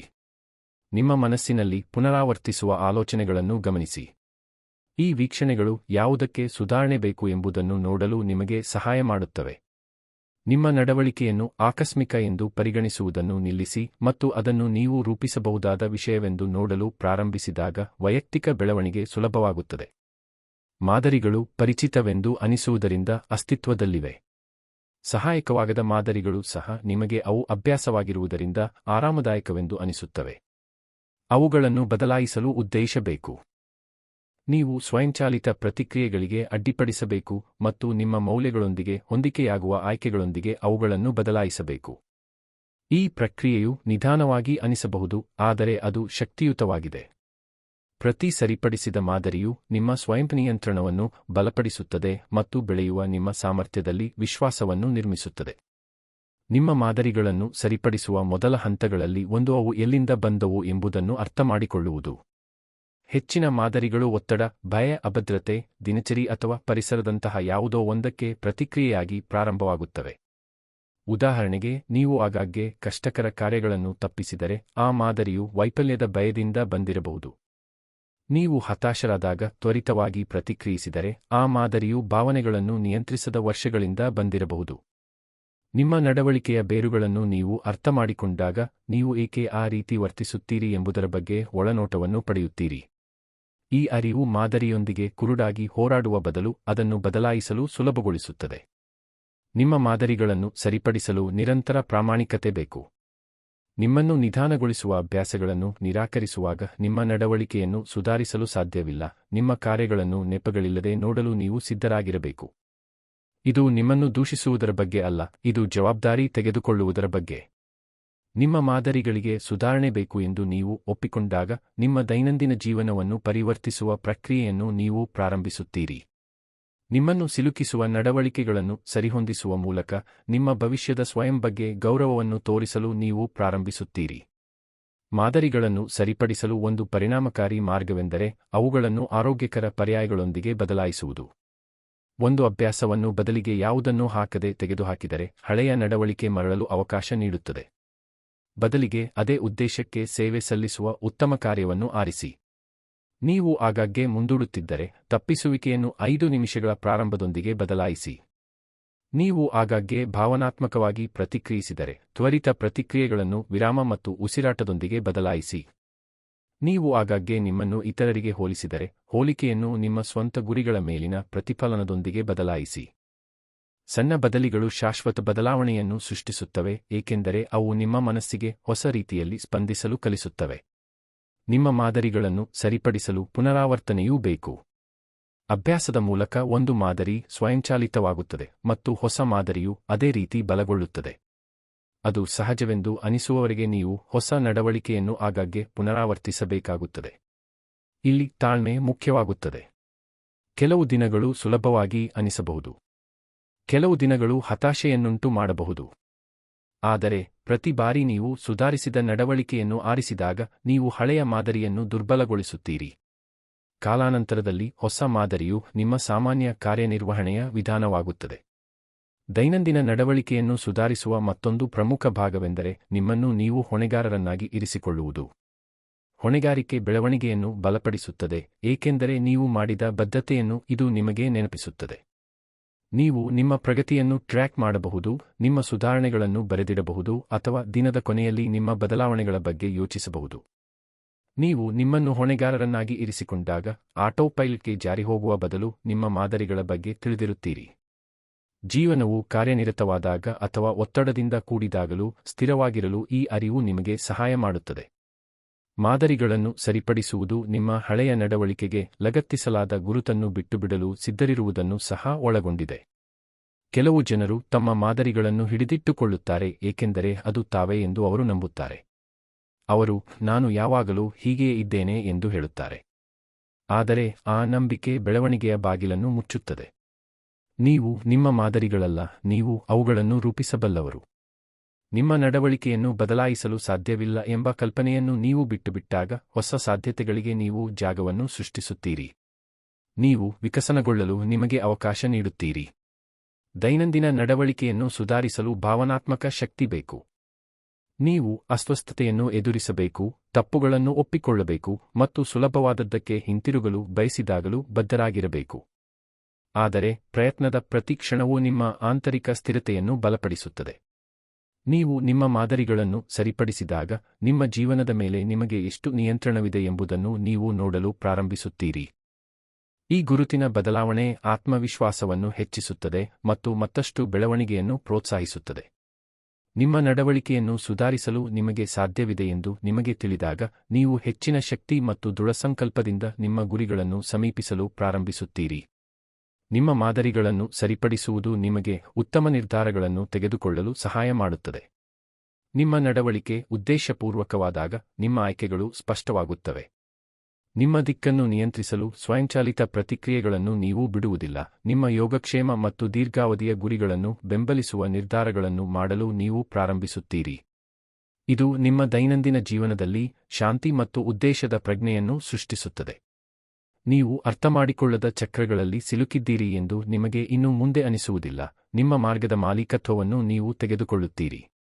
ಈ ಸಂಪೂರ್ಣ ಪ್ರಕ್ರಿಯೆಯು ಮಾನಸಿಕ ಸ್ಪಷ್ಟತೆಯನ್ನು ನಿರ್ಮಿಸುತ್ತದೆ. ನಿಮ್ಮ ಮಾದರಿಗಳು ನಿಮ್ಮ ವಿರುದ್ಧ ಕೆಲಸ ಮಾಡುವುದನ್ನು ನಿಲ್ಲಿಸಿದಾಗ ನಿಮ್ಮ ಮನಸ್ಸು ಹಗುರವಾಗುತ್ತದೆ. ನೀವು ಹೆಚ್ಚು ಸ್ಪಷ್ಟವಾಗಿ ಯೋಚಿಸುತ್ತೀರಿ. ನಿಮ್ಮ ಸಮಯವನ್ನು ನೀವು ಉತ್ತಮವಾಗಿ ನಿರ್ವಹಿಸುತ್ತೀರಿ. ನೀವು ಹೆಚ್ಚು ಆತ್ಮವಿಶ್ವಾಸದಿಂದ ಸವಾಲುಗಳಿಗೆ ಸ್ಪಂದಿಸುತ್ತೀರಿ. ನಿಮ್ಮ ಕಾರ್ಯಗಳು ನಿಮ್ಮ ಗುರಿಗಳೊಂದಿಗೆ ಹೊಂದಿಕೆಯಾಗುವುದರಿಂದ ನೀವು ಒಳಗಿನಿಂದ ದೃಢವಾಗಿರುವಂತೆ ಅನಿಸಲು ಪ್ರಾರಂಭಿಸುತ್ತೀರಿ. ಈ ಜೋಡಣೆಯು ಶಾಂತಿಯನ್ನು ಸೃಷ್ಟಿಸುತ್ತದೆ. ಇದು ದಿಕ್ಕನ್ನು ಸೃಷ್ಟಿಸುತ್ತದೆ. ಇದು ವೇಗವನ್ನು ಸೃಷ್ಟಿಸುತ್ತದೆ. ನಿಮ್ಮ ಮಾದರಿಗಳನ್ನು ಸರಿಪಡಿಸಲು ಪರಿಪೂರ್ಣತೆಯ ಅಗತ್ಯವಿಲ್ಲ. ನೀವು ಎಲ್ಲವನ್ನೂ ಒಮ್ಮೆಗೆ ಬದಲಾಯಿಸಬೇಕಾಗಿಲ್ಲ. ನೀವು ಕೇವಲ ಒಂದು ನಡವಳಿಕೆ, ಒಂದು ಮಾದರಿ, ಒಂದು ಪುನರಾವರ್ತಿತ ಆಯ್ಕೆಯೊಂದಿಗೆ ಪ್ರಾರಂಭಿಸಬೇಕು. ಕಾಲಾನಂತರದಲ್ಲಿ ಈ ಸಣ್ಣ ಬದಲಾವಣೆಗಳು ನೀವು ಬದುಕುವ ರೀತಿಯಲ್ಲಿ ಸಂಪೂರ್ಣ ಸುಧಾರಣೆಗೆ ಕಾರಣವಾಗುತ್ತವೆ. ನಿಮ್ಮ ನಡವಳಿಕೆ ಬಲಗೊಳ್ಳುತ್ತದೆ, ನಿಮ್ಮ ಪ್ರತಿಕ್ರಿಯೆಗಳು ಹೆಚ್ಚು ನಿಯಂತ್ರಿಸಲ್ಪಡುತ್ತವೆ ಮತ್ತು ನಿಮ್ಮ ಮನಸ್ಥಿತಿ ಹೆಚ್ಚು ಸ್ಥಿತಿಸ್ಥಾಪಕವಾಗುತ್ತದೆ. ತಮ್ಮ ಮಾದರಿಗಳನ್ನು ಸರಿಪಡಿಸಲು ಬದ್ಧರಾಗಿರುವ ವ್ಯಕ್ತಿಯು ಉದ್ದೇಶದಿಂದ ತಮ್ಮನ್ನು ಮುನ್ನಡೆಸಲು ಸಮರ್ಥರಾದವರಾಗುತ್ತಾರೆ. ಅವರು ಇನ್ನು ಮುಂದೆ ತಮ್ಮನ್ನು ಹಿಡಿದಿಡುವ ದಿನಚರಿಗಳಿಂದ ಸಿಕ್ಕಿಬಿದ್ದಂತೆ ಅನಿಸುವುದಿಲ್ಲ. ಅವರು ಅಭ್ಯಾಸಕ್ಕಿಂತ ಆಯ್ಕೆಯಿಂದ ರೂಪಿಸಲ್ಪಟ್ಟ ಜೀವನವನ್ನು ನಿರ್ಮಿಸುತ್ತಾರೆ. ಹೀಗೆ ದೈನಂದಿನ ನಡವಳಿಕೆ ಶಕ್ತಿಯುತವಾಗುತ್ತದೆ. ಹೀಗೆ ವೈಯಕ್ತಿಕ ಬೆಳವಣಿಗೆ ಸುಸ್ಥಿರವಾಗುತ್ತದೆ. ಹೀಗೆ ನೀವು ನಿಮ್ಮ ಜೀವನವನ್ನು ಪರಿವರ್ತಿಸುತ್ತೀರಿ, ಒಂದು ಸುಧಾರಿತ ಮಾದರಿಯ ಮೂಲಕ. ಅಧ್ಯಾಯ 7. ನಿಮ್ಮ ಜೀವನದ ಗತಿಯನ್ನು ನಿಯಂತ್ರಿಸಲು ನಿಮ್ಮ ಗಮನವನ್ನು ರಕ್ಷಿಸಿ. ನಿಮ್ಮ ಗಮನವೇ ನಿಮ್ಮ ಜೀವನದ ಗತಿಯನ್ನು ನಡೆಸುವ ಇಂಜಿನ್ ಆಗಿದೆ. ಅದು ಚದುರಿಹೋದರೆ ಎಲ್ಲವೂ ಅವಸರ, ಒತ್ತಡ ಮತ್ತು ನಿಯಂತ್ರಣವಿಲ್ಲದಂತೆ ಅನಿಸುತ್ತದೆ. ಅದು ಕೇಂದ್ರೀಕೃತವಾಗಿದ್ದರೆ ನಿಮ್ಮ ದಿನಗಳು ಸ್ಪಷ್ಟತೆ ಮತ್ತು ಉದ್ದೇಶದಿಂದ ಚಲಿಸುತ್ತವೆ. ನೀವು ನಿಮ್ಮ ಗಮನವನ್ನು ರಕ್ಷಿಸಿದಾಗ ನಿಮ್ಮ ದಿಕ್ಕನ್ನು ವಿಚಲಿತತೆಗಳು ನಿರ್ಧರಿಸಲು ಬಿಡುವುದಕ್ಕಿಂತ ಹೆಚ್ಚಾಗಿ ನೀವು ಪ್ರತಿ ಕ್ಷಣವನ್ನು ಹೇಗೆ ಅನುಭವಿಸುತ್ತೀರಿ ಎಂಬುದರ ನಿಯಂತ್ರಣವನ್ನು ತೆಗೆದುಕೊಳ್ಳುತ್ತೀರಿ. ಅನೇಕ ಜನರು ತಮ್ಮ ನಿರ್ಧಾರಗಳು, ಭಾವನೆಗಳು, ಉತ್ಪಾದಕತೆ ಮತ್ತು ಆತ್ಮಗೌರವದ ಮೇಲೆ ತಮ್ಮ ಗಮನವು ಎಷ್ಟು ಪ್ರಭಾವ ಬೀರುತ್ತದೆ ಎಂಬುದನ್ನು ಕಡಿಮೆ ಅಂದಾಜು ಮಾಡುತ್ತಾರೆ. ಆದರೆ ನಿಮ್ಮ ಗಮನವು ನಿಮ್ಮ ಇಡೀ ಜೀವನದ ಲಯವನ್ನು ರೂಪಿಸುತ್ತದೆ ಎಂಬುದು ಸತ್ಯ. ನೀವು ಅದನ್ನು ಎಲ್ಲಿ ಇರಿಸುತ್ತೀರಿ ಎಂಬುದರ ಬಗ್ಗೆ ಹೆಚ್ಚು ಉದ್ದೇಶಪೂರ್ವಕವಾದಂತೆ, ನೀವು ಪ್ರತಿದಿನ ಹೇಗೆ ಬದುಕುತ್ತೀರಿ ಎಂಬುದರ ಮೇಲೆ ಹೆಚ್ಚು ಶಕ್ತಿಯನ್ನು ಗಳಿಸುತ್ತೀರಿ. ಹೆಚ್ಚಿನ ಜನರು ತಮ್ಮ ಜೀವನದ ನಿಯಂತ್ರಣವನ್ನು ಒಮ್ಮೆಗೆ ಕಳೆದುಕೊಳ್ಳುವುದಿಲ್ಲ, ಅವರು ಅದನ್ನು ಸಣ್ಣ ತುಣುಕುಗಳಲ್ಲಿ ಕಳೆದುಕೊಳ್ಳುತ್ತಾರೆ. ಇಲ್ಲಿ ಕೆಲವು ನಿಮಿಷಗಳ ವಿಚಲಿತತೆ, ಅಲ್ಲಿ ಸ್ವಲ್ಪ ಯೋಚನೆಯಿಲ್ಲದ ಸ್ಕ್ರೋಲಿಂಗ್, ಅದು ಕಾಣಿಸಿಕೊಂಡ ಕ್ಷಣವೇ ಎಲ್ಲದಕ್ಕೂ ಪ್ರತಿಕ್ರಿಯಿಸುವ ಅಭ್ಯಾಸ. ಈ ಸಣ್ಣ ಸೋರಿಕೆಗಳು ಹಾನಿಯಾಗದಂತೆ ಅನಿಸಬಹುದು, ಆದರೆ ಕಾಲಾನಂತರದಲ್ಲಿ ಅವು ಗಮನ, ತಾಳ್ಮೆ ಮತ್ತು ಶಕ್ತಿಯನ್ನು ಬರಿದು ಮಾಡುತ್ತವೆ. ಜೀವನವು ಅವ್ಯವಸ್ಥಿತವೆಂದು ಅನಿಸಲು ಪ್ರಾರಂಭಿಸುತ್ತದೆ, ಏಕೆಂದರೆ ಮಾಡಲು ಹೆಚ್ಚು ಕೆಲಸವಿದೆ ಎಂದಲ್ಲ, ಆದರೆ ಮುಖ್ಯವಲ್ಲದ ವಿಷಯಗಳಿಗೆ ಹೆಚ್ಚು ಗಮನ ನೀಡಲಾಗುತ್ತಿದೆ. ನಿಮ್ಮ ಗಮನವನ್ನು ರಕ್ಷಿಸದಿದ್ದಾಗ ಜೀವನವು ನಿಮ್ಮನ್ನು ಅತಿಯಾಗಿ ಮುಳುಗಿಸುವ ವೇಗವನ್ನು ಪಡೆಯುತ್ತದೆ. ನಿಮ್ಮ ಮನಸ್ಸು ಸಂಸ್ಕರಿಸುವುದಕ್ಕಿಂತ ವೇಗವಾಗಿ ನೀವು ಚಲಿಸುತ್ತೀರಿ ಮತ್ತು ಅಂತಿಮವಾಗಿ ನಿಮ್ಮ ಗುರಿಗಳಿಂದ ಮತ್ತು ನಿಮ್ಮಿಂದ ನೀವೇ ಸಂಪರ್ಕ ಕಡಿತಗೊಂಡಂತೆ ಅನಿಸುತ್ತದೆ. ನಿಮ್ಮ ಗಮನವನ್ನು ರಕ್ಷಿಸುವುದು ಸ್ಪಷ್ಟತೆಯೊಂದಿಗೆ ಪ್ರಾರಂಭವಾಗುತ್ತದೆ. ಯಾವುದಕ್ಕೆ ನಿಮ್ಮ ಗಮನ ಬೇಕು ಮತ್ತು ಯಾವುದಕ್ಕೆ ಬೇಕಾಗಿಲ್ಲ ಎಂಬುದನ್ನು ನೀವು ತಿಳಿದುಕೊಳ್ಳಬೇಕು. ಸ್ಪಷ್ಟತೆ ಇಲ್ಲದೆ ವಿಚಲಿತತೆಗಳು ಯಾವಾಗಲೂ ಗೆಲ್ಲುತ್ತವೆ. ನೀವು ಪ್ರತಿದಿನ ಯಾವುದು ಮುಖ್ಯ ಎಂದು ನಿರ್ಧರಿಸಿದಾಗ ಉದ್ದೇಶದಿಂದ ಚಲಿಸಲು ನಿಮಗೆ ಸಹಾಯ ಮಾಡುವ ಒಂದು ಶೋಧಕವನ್ನು ನೀವು ರಚಿಸುತ್ತೀರಿ. ನೀವು ಪ್ರತಿ ಅಧಿಸೂಚನೆ, ನೋಟಿಫಿಕೇಷನ್, ಪ್ರತಿ ಆಲೋಚನೆ ಮತ್ತು ಪ್ರತಿ ಪ್ರಚೋದನೆಯನ್ನು ಬೆನ್ನಟ್ಟುವುದು ನಿಲ್ಲಿಸುತ್ತೀರಿ. ನಿಮ್ಮ ಸಮಯವನ್ನು ಗಳಿಸುವುದನ್ನು ನೀವು ಆರಿಸಲು ಪ್ರಾರಂಭಿಸುತ್ತೀರಿ. ಈ ಸರಳ ಬದಲಾವಣೆಯು ನಿಮ್ಮ ಜೀವನದ ಗತಿಯನ್ನು ನೀವು ನಿರ್ವಹಿಸಬಹುದಾದ ವೇಗಕ್ಕೆ ನಿಧಾನಗೊಳಿಸುತ್ತದೆ. ಇದು ನಿಮಗೆ ಉಸಿರಾಡಲು ಸ್ಥಳಾವಕಾಶ ನೀಡುತ್ತದೆ. ಇದು ಪ್ರತಿ ದಿಕ್ಕಿಗೆ ಎಳೆಯಲ್ಪಡುವುದಕ್ಕಿಂತ ದೃಢವಾಗಿರಲು ನಿಮಗೆ ಸಹಾಯ ಮಾಡುತ್ತದೆ. ನಿಮ್ಮ ಗಮನವನ್ನು ರಕ್ಷಿಸುವ ಒಂದು ಪ್ರಮುಖ ಭಾಗವೆಂದರೆ ಬೇಡ ಎಂದು ಹೇಳಲು ಕಲಿಯುವುದು. ಅನೇಕ ಜನರು ಮಿತಿಗಳನ್ನು ಹೊಂದಿಸಲು ಹೆಣಗಾಡುವುದರಿಂದ ತಮ್ಮ ಮನಸ್ಸನ್ನು ಅತಿಯಾಗಿ ತುಂಬಿಸಿಕೊಳ್ಳುತ್ತಾರೆ. ಅವರಿಗೆ ನಿಜವಾಗಿಯೂ ಬೇಡವಾದ ಬದ್ಧತೆಗಳಿಗೆ ಅವರು ಒಪ್ಪುತ್ತಾರೆ. ಅವರಿಗೆ ಶಕ್ತಿ ಬರಿದು ಮಾಡುವ ಸಂಭಾಷಣೆಗಳಿಗೆ ಸಮಯ ನೀಡುತ್ತಾರೆ. ಬೇರೆಯವರ ತುರ್ತು ತಮ್ಮದೇ ಆದ ಆದ್ಯತೆಗಳನ್ನು ಮೀರಿಸಲು ಅವರು ಬಿಡುತ್ತಾರೆ. ಆದರೆ ನೀವು ನಿಮ್ಮ ಗಮನವನ್ನು ರಕ್ಷಿಸಿದಾಗ ನಿಮ್ಮ ಮನಸ್ಸಿಗೆ ಪ್ರವೇಶಿಸುವುದರ ಸುತ್ತ ಗಡಿಗಳನ್ನು ಹೊಂದಿಸಲು ಪ್ರಾರಂಭಿಸುತ್ತೀರಿ. ಬೇಡ ಎಂದು ಹೇಳುವುದು ತಿರಸ್ಕಾರವಲ್ಲ ಎಂದು ನೀವು ಕಲಿಯುತ್ತೀರಿ. ಅದು ರಕ್ಷಣೆ. ಅದು ನಿಜವಾಗಿಯೂ ಮುಖ್ಯವಾದುದಕ್ಕಾಗಿ ನಿಮ್ಮ ಶಕ್ತಿಯನ್ನು ಹೇಗೆ ನಿರ್ವಹಿಸುವುದು ಎಂಬುದಾಗಿದೆ. ನಿಮ್ಮ ಗಮನವನ್ನು ರಕ್ಷಿಸುವಲ್ಲಿ ಇನ್ನೊಂದು ಪ್ರಮುಖ ಹೆಜ್ಜೆಯೆಂದರೆ ಅನಗತ್ಯ ಶಬ್ದವನ್ನು ಕಡಿಮೆ ಮಾಡುವುದು. ಪ್ರಪಂಚವು ನಿಮ್ಮ ಮನಸ್ಸನ್ನು ನಿಮ್ಮ ಗುರಿಗಳಿಂದ ದೂರ ಸೆಳೆಯಲು ವಿನ್ಯಾಸಗೊಳಿಸಿದ ವಿಚಲಿತತೆಗಳಿಂದ ತುಂಬಿದೆ. ನಿಮ್ಮ ಆಲೋಚನೆಗಳಿಗೆ ಏನನ್ನು ಅನುಮತಿಸುತ್ತೀರಿ ಎಂಬುದರ ಬಗ್ಗೆ ನೀವು ಉದ್ದೇಶಪೂರ್ವಕವಾಗಿರಬೇಕು. ಇದರರ್ಥ ಅಧಿಸೂಚನೆಗಳನ್ನು ಆಫ್ ಮಾಡುವುದು, ಡಿಜಿಟಲ್ ಪ್ಲಾಟ್ಫಾರ್ಮ್ಗಳಲ್ಲಿ ಸಮಯವನ್ನು ಮಿತಿಗೊಳಿಸುವುದು, ಅಥವಾ ಎಲ್ಲದರಿಂದ ಸಂಪರ್ಕ ಕಡಿತಗೊಳಿಸುವ ಶಾಂತ ಕ್ಷಣಗಳನ್ನು ಸೃಷ್ಟಿಸುವುದು ಆಗಿರಬಹುದು. ಈ ಮೌನದ ಕ್ಷಣಗಳು ಖಾಲಿಯಾಗಿಲ್ಲ, ಅವು ನಿಮ್ಮ ಮನಸ್ಸಿಗೆ ಮರುಹೊಂದಿಸಲು ಮತ್ತು ಯೋಚಿಸಲು ಸ್ಥಳಾವಕಾಶ ನೀಡುತ್ತವೆ. ನಿಮ್ಮ ಗಮನವು ವಿಶ್ರಾಂತಿ ಪಡೆದಾಗ ನಿಮ್ಮ ಆಲೋಚನೆಗಳು ಹೆಚ್ಚು ಸ್ಪಷ್ಟವಾಗುತ್ತವೆ ಮತ್ತು ನಿಮ್ಮ ನಿರ್ಧಾರಗಳು ಹೆಚ್ಚು ಬಲಶಾಲಿಯಾಗುತ್ತವೆ. ನಿಮ್ಮ ಗಮನಕ್ಕೆ ದಿಕ್ಕಿನ ಅಗತ್ಯವಿದೆ. ದಿಕ್ಕಿಲ್ಲದೆ ಅದು ತೇಲಿಹೋಗುತ್ತದೆ. ನಿಮ್ಮ ಮನಸ್ಸು ತೇಲಿಹೋದಾಗ ನಿಮ್ಮ ಗತಿ ಅಸಮಂಜಸವಾಗುತ್ತದೆ. ಕೆಲವೊಮ್ಮೆ ನೀವು ಒತ್ತಡದಿಂದಾಗಿ ತುಂಬಾ ವೇಗವಾಗಿ ಚಲಿಸುತ್ತೀರಿ. ಇನ್ನೊಂದು ಬಾರಿ ಹಿಂಜರಿಕೆಯಿಂದಾಗಿ ತುಂಬಾ ನಿಧಾನವಾಗುತ್ತೀರಿ. ಆದರೆ ನೀವು ನಿಮ್ಮ ಗಮನಕ್ಕೆ ಸ್ಪಷ್ಟವಾದ ಗಮನವನ್ನು ನೀಡಿದಾಗ ನಿಮ್ಮ ಗತಿ ಸ್ಥಿರ ಮತ್ತು ನಿರ್ವಹಿಸಬಹುದಾದಂತಾಗುತ್ತದೆ. ನಿರಂತರ ಪ್ರಚೋದನೆಗೆ ಪ್ರತಿಕ್ರಿಯಿಸುವ ಬದಲು ಉದ್ದೇಶದಿಂದ ನೀವು ಮುಂದುವರಿಯುತ್ತೀರಿ. ಈ ನಿಯಂತ್ರಿತ ಗತಿಯು ನೀವು ದಣಿದು ಹೋಗದೆ ಉತ್ಪಾದಕರಾಗಿರಲು ಸಹಾಯ ಮಾಡುತ್ತದೆ. ಜೀವನವು ಬೇಡಿಕೆಯಿದ್ದಾಗಲೂ ಶಾಂತವಾಗಿರಲು ಇದು ನಿಮಗೆ ಸಹಾಯ ಮಾಡುತ್ತದೆ. ನಿಮ್ಮ ಗಮನವನ್ನು ರಕ್ಷಿಸುವಲ್ಲಿ ಮತ್ತೊಂದು ಪ್ರಮುಖ ಭಾಗವೆಂದರೆ ನಿಮ್ಮ ಮೇಲೆ ಪ್ರಭಾವ ಬೀರುವವರು ಮತ್ತು ವಿಷಯಗಳ ಬಗ್ಗೆ ಗಮನವಿಡುವುದು. ಕೆಲವು ಜನರು ನಿಮ್ಮ ಶಕ್ತಿಯನ್ನು ಹೆಚ್ಚಿಸಿದರೆ ಇತರರು ಅದನ್ನು ಬರಿದು ಮಾಡುತ್ತಾರೆ. ಕೆಲವು ಸಂಭಾಷಣೆಗಳು ನಿಮ್ಮ ಮನಸ್ಸನ್ನು ತೀಕ್ಷ್ಣಗೊಳಿಸಿದರೆ ಇತರವುಗಳು ಅದನ್ನು ಗೊಂದಲಗೊಳಿಸುತ್ತವೆ. ಕೆಲವು ಪರಿಸರಗಳು ನೀವು ಗಮನಹರಿಸಲು ಸಹಾಯ ಮಾಡಿದರೆ ಇತರವು ವಿಚಲಿತತೆಯನ್ನು ಸೃಷ್ಟಿಸುತ್ತವೆ. ನೀವು ನಿಮ್ಮ ಗಮನವನ್ನು ರಕ್ಷಿಸಿದಾಗ ನಿಮ್ಮ ಜೀವನಕ್ಕೆ ನೀವು ಅನುಮತಿಸುವ ಪ್ರಭಾವಗಳ ಬಗ್ಗೆ ನೀವು ಆಯ್ದವರಾಗುತ್ತೀರಿ. ನಿಮ್ಮ ಗುರಿಗಳನ್ನು ಬೆಂಬಲಿಸುವ ಪರಿಸರವನ್ನು ನೀವು ಆರಿಸುತ್ತೀರಿ. ನಿಮ್ಮ ಸಮಯವನ್ನು ಗೌರವಿಸುವ ಸಂಬಂಧಗಳನ್ನು ನೀವು ಆರಿಸುತ್ತೀರಿ. ನಿಮ್ಮ ಬೆಳವಣಿಗೆಯನ್ನು ಬಲಪಡಿಸುವ ಚಟುವಟಿಕೆಗಳನ್ನು ನೀವು ಆರಿಸುತ್ತೀರಿ.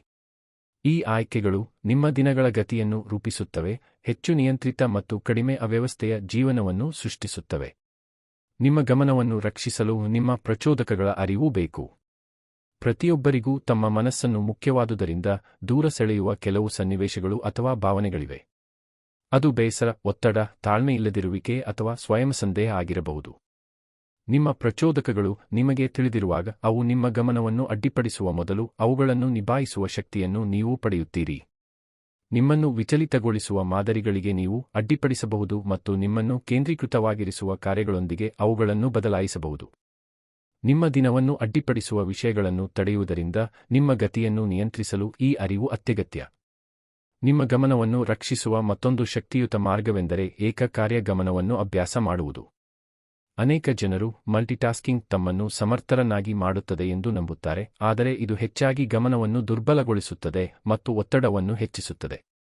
ನೀವು ಒಂದೇ ಸಮಯದಲ್ಲಿ ಒಂದು ಕೆಲಸದ ಮೇಲೆ ಸಂಪೂರ್ಣವಾಗಿ ಗಮನಹರಿಸಿದಾಗ ನೀವು ಹೆಚ್ಚು ಸ್ಪಷ್ಟತೆಯೊಂದಿಗೆ ಚಲಿಸುತ್ತೀರಿ. ನೀವು ಕಾರ್ಯಗಳನ್ನು ವೇಗವಾಗಿ ಮುಗಿಸುತ್ತೀರಿ. ನೀವು ಕಡಿಮೆ ಮಾನಸಿಕವಾಗಿ ಚದುರಿದಂತೆ ಅನಿಸುತ್ತದೆ. ಏಕಕಾರ್ಯ ಗಮನವು ನೀವು ನಿಯಂತ್ರಣದಲ್ಲಿರಲು ಸಾಕಷ್ಟು ನಿಮ್ಮ ಗತಿಯನ್ನು ನಿಧಾನಗೊಳಿಸುತ್ತದೆ, ಆದರೂ ನಿಮ್ಮ ಗುರಿಗಳ ಕಡೆಗೆ ಸ್ಥಿರವಾಗಿ ಚಲಿಸಲು ಇದು ನಿಮ್ಮನ್ನು ಇರಿಸುತ್ತದೆ. ನಿರಂತರ ಪ್ರಚೋದನೆಗಳಿಂದ ಎಳೆಯಲ್ಪಡದೆ ತೊಡಗಿಸಿಕೊಂಡಿರಲು ನಿಮ್ಮ ಸಾಮರ್ಥ್ಯವನ್ನು ಇದು ಬಲಪಡಿಸುತ್ತದೆ. ಚಟುವಟಿಕೆಗಳ ನಡುವೆ ಉದ್ದೇಶಪೂರ್ವಕ ಪರಿವರ್ತನೆಗಳನ್ನು ನೀವು ರಚಿಸಿದಾಗ ನಿಮ್ಮ ಗಮನವು ಸುಧಾರಿಸುತ್ತದೆ. ಹೆಚ್ಚಿನ ಜನರು ತಮ್ಮ ಮನಸ್ಸನ್ನು ಮರುಹೊಂದಿಸದೆ ಒಂದು ವಿಷಯದಿಂದ ಇನ್ನೊಂದಕ್ಕೆ ನೆಗೆಯುತ್ತಾರೆ. ಇದು ಮಾನಸಿಕ ಗೊಂದಲ ಮತ್ತು ಅವಸರದ ನಡವಳಿಕೆಗೆ ಕಾರಣವಾಗುತ್ತದೆ. ನೀವು ಕಾರ್ಯಗಳನ್ನು ಬದಲಾಯಿಸುವ ಮೊದಲು ವಿರಾಮ ತೆಗೆದುಕೊಂಡಾಗ ಕೆಲವೇ ಸೆಕೆಂಡುಗಳವರೆಗೆ ಆದರೂ ಹಿಂದಿನ ಚಟುವಟಿಕೆಯಿಂದ ಸಂಪರ್ಕ ಕಡಿತಗೊಳಿಸಲು ಮತ್ತು ಮುಂದಿನದಕ್ಕೆ ಸಿದ್ಧರಾಗಲು ನಿಮ್ಮ ಮನಸ್ಸಿಗೆ ಸಹಾಯ ಮಾಡುತ್ತೀರಿ. ಈ ಸಣ್ಣ ಪರಿವರ್ತನೆಗಳು ದಿನವಿಡೀ ಸುಗಮವಾದ ಗತಿಯನ್ನು ಸೃಷ್ಟಿಸುತ್ತವೆ. ಅವು ನಿಮ್ಮ ಕಾರ್ಯಗಳನ್ನು ಹೆಚ್ಚು ಉದ್ದೇಶಪೂರ್ವಕವಾಗಿಸುತ್ತವೆ ಮತ್ತು ಅವ್ಯವಸ್ಥೆಯ ಭಾವನೆಯನ್ನು ಕಡಿಮೆ ಮಾಡುತ್ತವೆ. ನಿಮ್ಮ ಗಮನವನ್ನು ರಕ್ಷಿಸುವುದು ನಿಮ್ಮ ದೈಹಿಕ ಮತ್ತು ಭಾವನಾತ್ಮಕ ಅಗತ್ಯಗಳ ಬಗ್ಗೆ ಕಾಳಜಿ ವಹಿಸುವುದನ್ನು ಸಹ ಒಳಗೊಂಡಿರುತ್ತದೆ. ನೀವು ದಣಿದಾಗ ಅಥವಾ ಅತಿಯಾದ ಭಾವನೆ ಅನುಭವಿಸಿದಾಗ ನಿಮ್ಮ ಗಮನವು ದುರ್ಬಲವಾಗುತ್ತದೆ. ನಿಮ್ಮ ಮನಸ್ಸು ಒಂದು ಆಲೋಚನೆಯಿಂದ ಇನ್ನೊಂದಕ್ಕೆ ನೆಗೆಯುತ್ತದೆ. ನೀವು ತಾಳ್ಮೆ ಕಳೆದುಕೊಳ್ಳುತ್ತೀರಿ. ನೀವು ಸ್ಪಷ್ಟತೆ ಕಳೆದುಕೊಳ್ಳುತ್ತೀರಿ. ಆದರೆ ನೀವು ಸರಿಯಾಗಿ ವಿಶ್ರಾಂತಿ ಪಡೆದಾಗ, ಚೆನ್ನಾಗಿ ಊಟ ಮಾಡಿದಾಗ ಮತ್ತು ನಿಮ್ಮ ಭಾವನಾತ್ಮಕ ಸ್ಥಿತಿಯನ್ನು ಪರಿಶೀಲಿಸಿದಾಗ ನಿಮ್ಮ ಗಮನವು ಬಲಗೊಳ್ಳುತ್ತದೆ. ಬಲವಾದ ಮನಸ್ಸು ಗಮನಹರಿಸಬಲ್ಲದು. ದಣಿದ ಮನಸ್ಸಿಗೆ ಸಾಧ್ಯವಿಲ್ಲ. ನಿಮ್ಮ ಗಮನವನ್ನು ರಕ್ಷಿಸುವುದು ಎಂದರೆ ನಿಮ್ಮ ಯೋಗಕ್ಷೇಮವನ್ನು ರಕ್ಷಿಸುವುದು. ನಿಮ್ಮ ಜೀವನದ ಗತಿಯನ್ನು ನಿಯಂತ್ರಿಸುವ ಮತ್ತೊಂದು ಪ್ರಮುಖ ಅಂಶವೆಂದರೆ ಎಲ್ಲವೂ ತಕ್ಷಣದ ಪ್ರತಿಕ್ರಿಯೆಗೆ ಅರ್ಹವಲ್ಲ ಎಂಬುದನ್ನು ಗುರುತಿಸುವುದು. ಅನೇಕ ಜನರು ಪ್ರತಿ ಸಂದೇಶ, ಪ್ರತಿ ಸಮಸ್ಯೆ, ಪ್ರತಿ ವಿನಂತಿಗೆ ತಕ್ಷಣ ಪ್ರತಿಕ್ರಿಯಿಸುತ್ತಾರೆ. ಈ ನಿರಂತರ ಪ್ರತಿಕ್ರಿಯೆಯು ಜೀವನವನ್ನು ವೇಗಗೊಳಿಸುತ್ತದೆ ಮತ್ತು ಅನಗತ್ಯ ಒತ್ತಡವನ್ನು ಸೃಷ್ಟಿಸುತ್ತದೆ. ನೀವು ನಿಮ್ಮ ಗಮನವನ್ನು ರಕ್ಷಿಸಿದಾಗ ಯಾವಾಗ ಪ್ರತಿಕ್ರಿಯಿಸಬೇಕು ಎಂಬುದನ್ನು ನೀವು ಆರಿಸಲು ಪ್ರಾರಂಭಿಸುತ್ತೀರಿ. ನಿಮ್ಮ ಮಾನಸಿಕ ಆರೋಗ್ಯವನ್ನು ಬೆಂಬಲಿಸುವ ವೇಗದಲ್ಲಿ ವಿಷಯಗಳನ್ನು ನಿಭಾಯಿಸಲು ನಿಮಗೆ ನೀವೇ ಅನುಮತಿ ನೀಡುತ್ತೀರಿ. ಹೀಗೆ ನೀವು ಸ್ಥಿರವಾಗಿರುತ್ತೀರಿ. ಹೀಗೆ ನೀವು ನಿಯಂತ್ರಣದಲ್ಲಿ ಉಳಿಯುತ್ತೀರಿ. ನೀವು ನಿಮ್ಮ ಗಮನವನ್ನು ರಕ್ಷಿಸಿದಾಗ ನಿಮ್ಮ ಶಾಂತಿಯನ್ನು ಸಹ ರಕ್ಷಿಸುತ್ತೀರಿ. ನಿಮ್ಮ ಮನಸ್ಥಿತಿಯ ಮೇಲೆ ಪ್ರಭಾವ ಬೀರಲು ಪ್ರತಿ ಪ್ರಚೋದನೆಗೆ ನೀವು ಇನ್ನು ಮುಂದೆ ಅನುಮತಿಸುವುದಿಲ್ಲ. ಸಣ್ಣ ಹತಾಶೆಗಳು ನಿಮ್ಮ ದಿನವನ್ನು ಹಾಳು ಮಾಡಲು ನೀವು ಬಿಡುವುದಿಲ್ಲ. ನೀವು ಶಾಂತವಾಗಿರಲು ಸಹಾಯ ಮಾಡುವ ಮಾನಸಿಕ ಜಾಗವನ್ನು ರಚಿಸಲು ಪ್ರಾರಂಭಿಸುತ್ತೀರಿ. ಈ ಶಾಂತತೆಯು ನಿಮ್ಮ ಲಂಗರು ಆಗುತ್ತದೆ. ಸ್ಥಿರತೆಯೊಂದಿಗೆ ಜೀವನದಲ್ಲಿ ಸಾಗಲು ನಿಮಗೆ ಅನುವು ಮಾಡಿಕೊಡುತ್ತದೆ. ಶಾಂತ ಮನಸ್ಸು ಸ್ವಾಭಾವಿಕವಾಗಿ ಆರೋಗ್ಯಕರ ಗತಿಯಲ್ಲಿ ಚಲಿಸುತ್ತದೆ. ಕಾಲಾನಂತರದಲ್ಲಿ ನಿಮ್ಮ ಗಮನವನ್ನು ರಕ್ಷಿಸುವುದು ನಿಮ್ಮ ಇಡೀ ಜೀವನ ಶೈಲಿಯನ್ನು ಪರಿವರ್ತಿಸುತ್ತದೆ. ನೀವು ಹೆಚ್ಚು ಉತ್ಪಾದಕರು, ಹೆಚ್ಚು ಪ್ರಸ್ತುತರು ಮತ್ತು ನಿಮ್ಮೊಂದಿಗೆ ಹೆಚ್ಚು ಹೊಂದಿಕೆಯಾಗುತ್ತೀರಿ. ನೀವು ಹೆಚ್ಚಿನ ಆತ್ಮವಿಶ್ವಾಸದಿಂದ ಕಾರ್ಯಗಳನ್ನು ಮುಗಿಸಲು ಪ್ರಾರಂಭಿಸುತ್ತೀರಿ. ನೀವು ಹೆಚ್ಚು ಸ್ಪಷ್ಟವಾಗಿ ಸಂವಹನ ಮಾಡುತ್ತೀರಿ. ನಿಮ್ಮ ಮನಸ್ಸಿನಲ್ಲಿ ಯೋಚಿಸಲು ಸ್ಥಳವಿರುವುದರಿಂದ ನೀವು ಉತ್ತಮ ನಿರ್ಧಾರಗಳನ್ನು ತೆಗೆದುಕೊಳ್ಳುತ್ತೀರಿ. ನೀವು ಇನ್ನು ಮುಂದೆ ಒಮ್ಮೆಗೆ ಡಜನ್ ದಿಕ್ಕುಗಳಿಗೆ ಎಳೆಯಲ್ಪಡುವುದಿಲ್ಲವಾದ್ದರಿಂದ ನೀವು ಅತಿಯಾದ ಭಾವನೆ ಅನುಭವಿಸುವುದನ್ನು ನಿಲ್ಲಿಸುತ್ತೀರಿ. ನಿಮ್ಮ ಗತಿ ಅವ್ಯವಸ್ಥೆಯ ಬದಲಿಗೆ ಉದ್ದೇಶಪೂರ್ವಕವಾಗುತ್ತದೆ. ತಮ್ಮ ಗಮನವನ್ನು ರಕ್ಷಿಸುವ ವ್ಯಕ್ತಿಯು ಇಂದಿನ ಜಗತ್ತಿನಲ್ಲಿ ಬಹಳ ಅಪರೂಪದ ವಿಷಯವನ್ನು ಗಳಿಸುತ್ತಾನೆ: ತಮ್ಮ ಆಂತರಿಕ ಸ್ಥಿತಿಯ ಮೇಲೆ ನಿಯಂತ್ರಣ. ಅವರು ತಮ್ಮ ಮನಸ್ಸಿಗೆ ಏನು ಪ್ರವೇಶಿಸುತ್ತದೆ ಎಂಬುದನ್ನು ನಿರ್ಧರಿಸುತ್ತಾರೆ. ಅವರು ಎಷ್ಟು ವೇಗವಾಗಿ ಚಲಿಸುತ್ತಾರೆ ಎಂಬುದನ್ನು ನಿರ್ಧರಿಸುತ್ತಾರೆ. ತಮ್ಮ ಶಕ್ತಿಗೆ ಏನು ಅರ್ಹವಾಗಿದೆ ಎಂಬುದನ್ನು ಅವರು ನಿರ್ಧರಿಸುತ್ತಾರೆ. ಈ ನಿಯಂತ್ರಣವು ಸ್ವಾತಂತ್ರ್ಯವನ್ನು ಸೃಷ್ಟಿಸುತ್ತದೆ. ವಿಚಲಿತತೆಗಳಿಂದ ಮಾರ್ಗದರ್ಶನ ಮಾಡಲ್ಪಡುವುದಕ್ಕಿಂತ ನಿಮ್ಮ ಜೀವನವನ್ನು ಮುನ್ನಡೆಸಲು ಇದು ನಿಮ್ಮನ್ನು ಸಶಕ್ತಗೊಳಿಸುತ್ತದೆ. ನೀವು ನಿಮ್ಮ ಗಮನವನ್ನು ರಕ್ಷಿಸಲು ಆರಿಸಿದಾಗ ನಿಮ್ಮನ್ನು ನೀವು ಗೌರವಿಸಲು ಆರಿಸುತ್ತೀರಿ. ನಿಮ್ಮ ಸಮಯವನ್ನು ಗೌರವಿಸಲು ಆರಿಸುತ್ತೀರಿ. ನೀವು ನಿರ್ವಹಿಸಬಹುದಾದ ವೇಗದಲ್ಲಿ ಚಲಿಸುವ ಜೀವನವನ್ನು ನಿರ್ಮಿಸಲು ಆರಿಸುತ್ತೀರಿ. ಮತ್ತು ನಿಮ್ಮ ಗತಿಯನ್ನು ನಿಯಂತ್ರಿಸಿದಾಗ ನಿಮ್ಮ ಬೆಳವಣಿಗೆ ಸ್ಥಿರವಾಗುತ್ತದೆ, ನಿಮ್ಮ ಶಿಸ್ತು ಬಲಗೊಳ್ಳುತ್ತದೆ ಮತ್ತು ನಿಮ್ಮ ಭವಿಷ್ಯವು ಹೆಚ್ಚು ಸ್ಪಷ್ಟವಾಗುತ್ತದೆ. ಪ್ರತಿ ಕ್ಷಣವನ್ನು ರೂಪಿಸುವ ಗಮನವನ್ನು ರಕ್ಷಿಸುವ ಮೂಲಕ ನಿಮ್ಮ ಜೀವನದ ಮೇಲೆ ನೀವು ಅಧಿಕಾರವನ್ನು ಹೇಗೆ ಮರಳಿ ಪಡೆಯುತ್ತೀರಿ. ಅಧ್ಯಾಯ 8: ನಿಮ್ಮ ಆತ್ಮಗೌರವವನ್ನು ಹೆಚ್ಚಿಸಲು ನಿಮ್ಮ ಮಿತಿಗಳನ್ನು ಸವಾಲು ಮಾಡಿ. ಒಬ್ಬ ವ್ಯಕ್ತಿಯು ಒಂದು ಕಾಲದಲ್ಲಿ ದಾಟಲು ಸಾಧ್ಯವಿಲ್ಲ ಎಂದು ನಂಬಿದ್ದ ಮಿತಿಯನ್ನು ಪ್ರತಿ ಬಾರಿ ಸವಾಲು ಮಾಡಿದಾಗ ಅವರು ತಮ್ಮ ಆತ್ಮಗೌರವವನ್ನು ಬಲಪಡಿಸುತ್ತಾರೆ. ಮಿತಿಗಳು ಸಾಮಾನ್ಯವಾಗಿ ಹಳೆಯ ಅಭ್ಯಾಸಗಳು, ಭಯಗಳು ಮತ್ತು ಹಿಂದಿನ ಅನುಭವಗಳಿಂದ ರೂಪುಗೊಂಡ ನಂಬಿಕೆಗಳಿಂದ ನಿರ್ಮಿಸಲಾದ ಅದೃಶ್ಯ ಗೋಡೆಗಳಂತೆ ಕಾಣಿಸಿಕೊಳ್ಳುತ್ತವೆ. ಅನೇಕ ಜನರು ಈ ಗೋಡೆಗಳ ಬಗ್ಗೆ ಪ್ರಶ್ನಿಸದೆ ಅಲ್ಲಿಯೇ ನಿಲ್ಲುತ್ತಾರೆ. ಮಿತಿ ಶಾಶ್ವತವಾಗಿದೆ ಮತ್ತು ಅವರು ತಮ್ಮ ಆರಾಮ ವಲಯದಿಂದ ರಚಿಸಲಾದ ಗಡಿಗಳಲ್ಲಿಯೇ ಇರಬೇಕು ಎಂದು ಅವರು ಭಾವಿಸುತ್ತಾರೆ. ಆದರೆ ನೀವು ಮಿತಿಯನ್ನು ಸವಾಲು ಮಾಡಿದಾಗ ನಿಮ್ಮ ಬಗ್ಗೆ ಶಕ್ತಿಯುತವಾದದ್ದನ್ನು ನೀವು ಕಂಡುಕೊಳ್ಳುತ್ತೀರಿ. ನೀವು ಯೋಚಿಸಿದ್ದಕ್ಕಿಂತ ಹೆಚ್ಚು ಸಾಮರ್ಥ್ಯವುಳ್ಳವರು ಎಂದು ನೀವು ಅರಿತುಕೊಳ್ಳುತ್ತೀರಿ. ಅನೇಕ ಮಿತಿಗಳು ಎಂದಿಗೂ ನಿಜವಾದ ತಡೆಗೋಡೆಗಳಾಗಿರಲಿಲ್ಲ, ಆದರೆ ವಿಸ್ತರಿಸಲು ಕಾಯುತ್ತಿರುವ ಮಾನಸಿಕ ಗಡಿಗಳು ಮಾತ್ರ ಎಂದು ನೀವು ನೋಡಲು ಪ್ರಾರಂಭಿಸುತ್ತೀರಿ. ನಿಮ್ಮ ಸ್ವಂತ ಕಾರ್ಯಗಳಿಂದ ನಿಮ್ಮ ಸಂದೇಹಗಳಿಗಿಂತ ನೀವು ಬಲಶಾಲಿ ಎಂದು ನೀವು ಪುರಾವೆ ಗಳಿಸುವುದರಿಂದ ಈ ಅರಿವು ಆಳವಾದ ಆತ್ಮಗೌರವವನ್ನು ನಿರ್ಮಿಸುತ್ತದೆ. ಆತ್ಮಗೌರವವು ಸುಲಭ ದಿನಗಳಿಂದ ಬೆಳೆಯುವುದಿಲ್ಲ. ಪರಿಚಿತವೆಂದು ಅನಿಸುವುದನ್ನು ಮೀರಿ ನೀವು ತಳ್ಳುವ ಕ್ಷಣಗಳಿಂದ ಅದು ಬೆಳೆಯುತ್ತದೆ. ಪ್ರತಿ ಬಾರಿ ನೀವು ನಿಮ್ಮ ಆರಾಮ ವಲಯವನ್ನು ಮೀರಿ ಹೆಜ್ಜೆ ಇಟ್ಟಾಗ ನೀವು ಪ್ರಯತ್ನಕ್ಕೆ ಯೋಗ್ಯರು ಎಂದು ನಿಮಗೆ ನೀವೇ ಸಂದೇಶ ಕಳುಹಿಸುತ್ತೀರಿ. ತಾತ್ಕಾಲಿಕ ಅಸ್ವಸ್ಥತೆಯನ್ನು ಸಹಿಸಿಕೊಳ್ಳುವಷ್ಟು ನಿಮ್ಮ ಬೆಳವಣಿಗೆಯನ್ನು ನೀವು ಗೌರವಿಸುತ್ತೀರಿ ಎಂದು ನಿಮಗೆ ನೀವೇ ತೋರಿಸುತ್ತೀರಿ. ಇದು ನಿಮ್ಮೊಳಗೆ ವಿಶ್ವಾಸದ ಸಂಬಂಧವನ್ನು ಸೃಷ್ಟಿಸುತ್ತದೆ. ನಿಮ್ಮ ಸ್ವಂತ ಧೈರ್ಯವನ್ನು ನೀವು ಅವಲಂಬಿಸಲು ಪ್ರಾರಂಭಿಸುತ್ತೀರಿ. ನೀವು ಸವಾಲುಗಳನ್ನು ತಪ್ಪಿಸುವವರಂತೆ ನಿಮ್ಮನ್ನು ನೋಡುವುದನ್ನು ನಿಲ್ಲಿಸಿ ಅವುಗಳಿಗೆ ಏರುವವರಂತೆ ನಿಮ್ಮನ್ನು ನೋಡಲು ಪ್ರಾರಂಭಿಸುತ್ತೀರಿ. ಈ ಬದಲಾವಣೆಯು ನೀವು ನಡೆಯುವ, ಮಾತನಾಡುವ, ಯೋಚಿಸುವ ಮತ್ತು ನಿರ್ಧಾರ ತೆಗೆದುಕೊಳ್ಳುವ ವಿಧಾನವನ್ನು ಬದಲಾಯಿಸುತ್ತದೆ. ನೀವು ಕ್ರಿಯೆಯ ಮೂಲಕ ನಿಮ್ಮ ಗೌರವವನ್ನು ಗಳಿಸಿರುವುದರಿಂದ ಹೆಚ್ಚು ದೃಢವಾಗಿರುತ್ತೀರಿ. ನಿಮ್ಮ ಮಿತಿಗಳನ್ನು ಸವಾಲು ಮಾಡಲು ತೀವ್ರವಾದ ಪರಿಸ್ಥಿತಿಗಳು ಅಗತ್ಯವಿಲ್ಲ. ಇದು ದೈನಂದಿನ ಜೀವನದ ಸಣ್ಣ ಕ್ಷಣಗಳಲ್ಲಿ ಪ್ರಾರಂಭವಾಗುತ್ತದೆ, ಅಲ್ಲಿ ನೀವು ಸುಲಭಕ್ಕಿಂತ ಪ್ರಯತ್ನವನ್ನು ಆರಿಸುತ್ತೀರಿ. ಇದರರ್ಥ ನೀವು ಸಾಮಾನ್ಯವಾಗಿ ಮೌನವಾಗಿರುವಾಗ ಮಾತನಾಡುವುದು ಆಗಿರಬಹುದು. ಇದರರ್ಥ ನೀವು ಸಾಮಾನ್ಯವಾಗಿ ಮುಂದೂಡುವ ಕೆಲಸವನ್ನು ಮುಗಿಸುವುದು ಆಗಿರಬಹುದು. ಇದರರ್ಥ ನಿಮಗೆ ಖಚಿತವಿಲ್ಲದಿದ್ದರೂ ಹೊಸದನ್ನು ಪ್ರಯತ್ನಿಸುವುದು ಆಗಿರಬಹುದು. ಈ ಆಯ್ಕೆಗಳು ಚಿಕ್ಕದಾಗಿ ಕಾಣುತ್ತವೆ, ಆದರೆ ಅವು ನಿಮ್ಮ ಗುರುತನ್ನು ಮರುರೂಪಿಸುತ್ತವೆ. ನಿಮ್ಮನ್ನು ಸಿಲುಕಿಸಿರುವ ಮಾದರಿಗಳಿಂದ ಮುಕ್ತರಾಗಲು ಅವು ನಿಮಗೆ ಸಹಾಯ ಮಾಡುತ್ತವೆ. ಪ್ರತಿ ಬಾರಿ ನೀವು ಮಿತಿಯನ್ನು ಸವಾಲು ಮಾಡಿದಾಗ ನಿಮ್ಮ ಮನಸ್ಸು ಹಿಗ್ಗಲು, ಹೊಂದಿಕೊಳ್ಳಲು ಮತ್ತು ಬಲಗೊಳ್ಳಲು ಕಲಿಯುತ್ತದೆ. ಅನೇಕ ಜನರು ವೈಫಲ್ಯಕ್ಕೆ ಹೆದರಿ ತಮ್ಮ ಮಿತಿಗಳನ್ನು ಸವಾಲು ಮಾಡುವುದನ್ನು ತಪ್ಪಿಸುತ್ತಾರೆ. ಆದರೆ ನಿಮ್ಮ ಮಿತಿಗಳನ್ನು ಸವಾಲು ಮಾಡುವುದು ಪರಿಪೂರ್ಣ ಫಲಿತಾಂಶಗಳ ಬಗ್ಗೆ ಅಲ್ಲ, ನೀವು ಪ್ರಯತ್ನಿಸಲು ಸಿದ್ಧರಿದ್ದೀರಿ ಎಂದು ನಿಮಗೆ ನೀವೇ ಸಾಬೀತುಪಡಿಸುವುದರ ಬಗ್ಗೆ.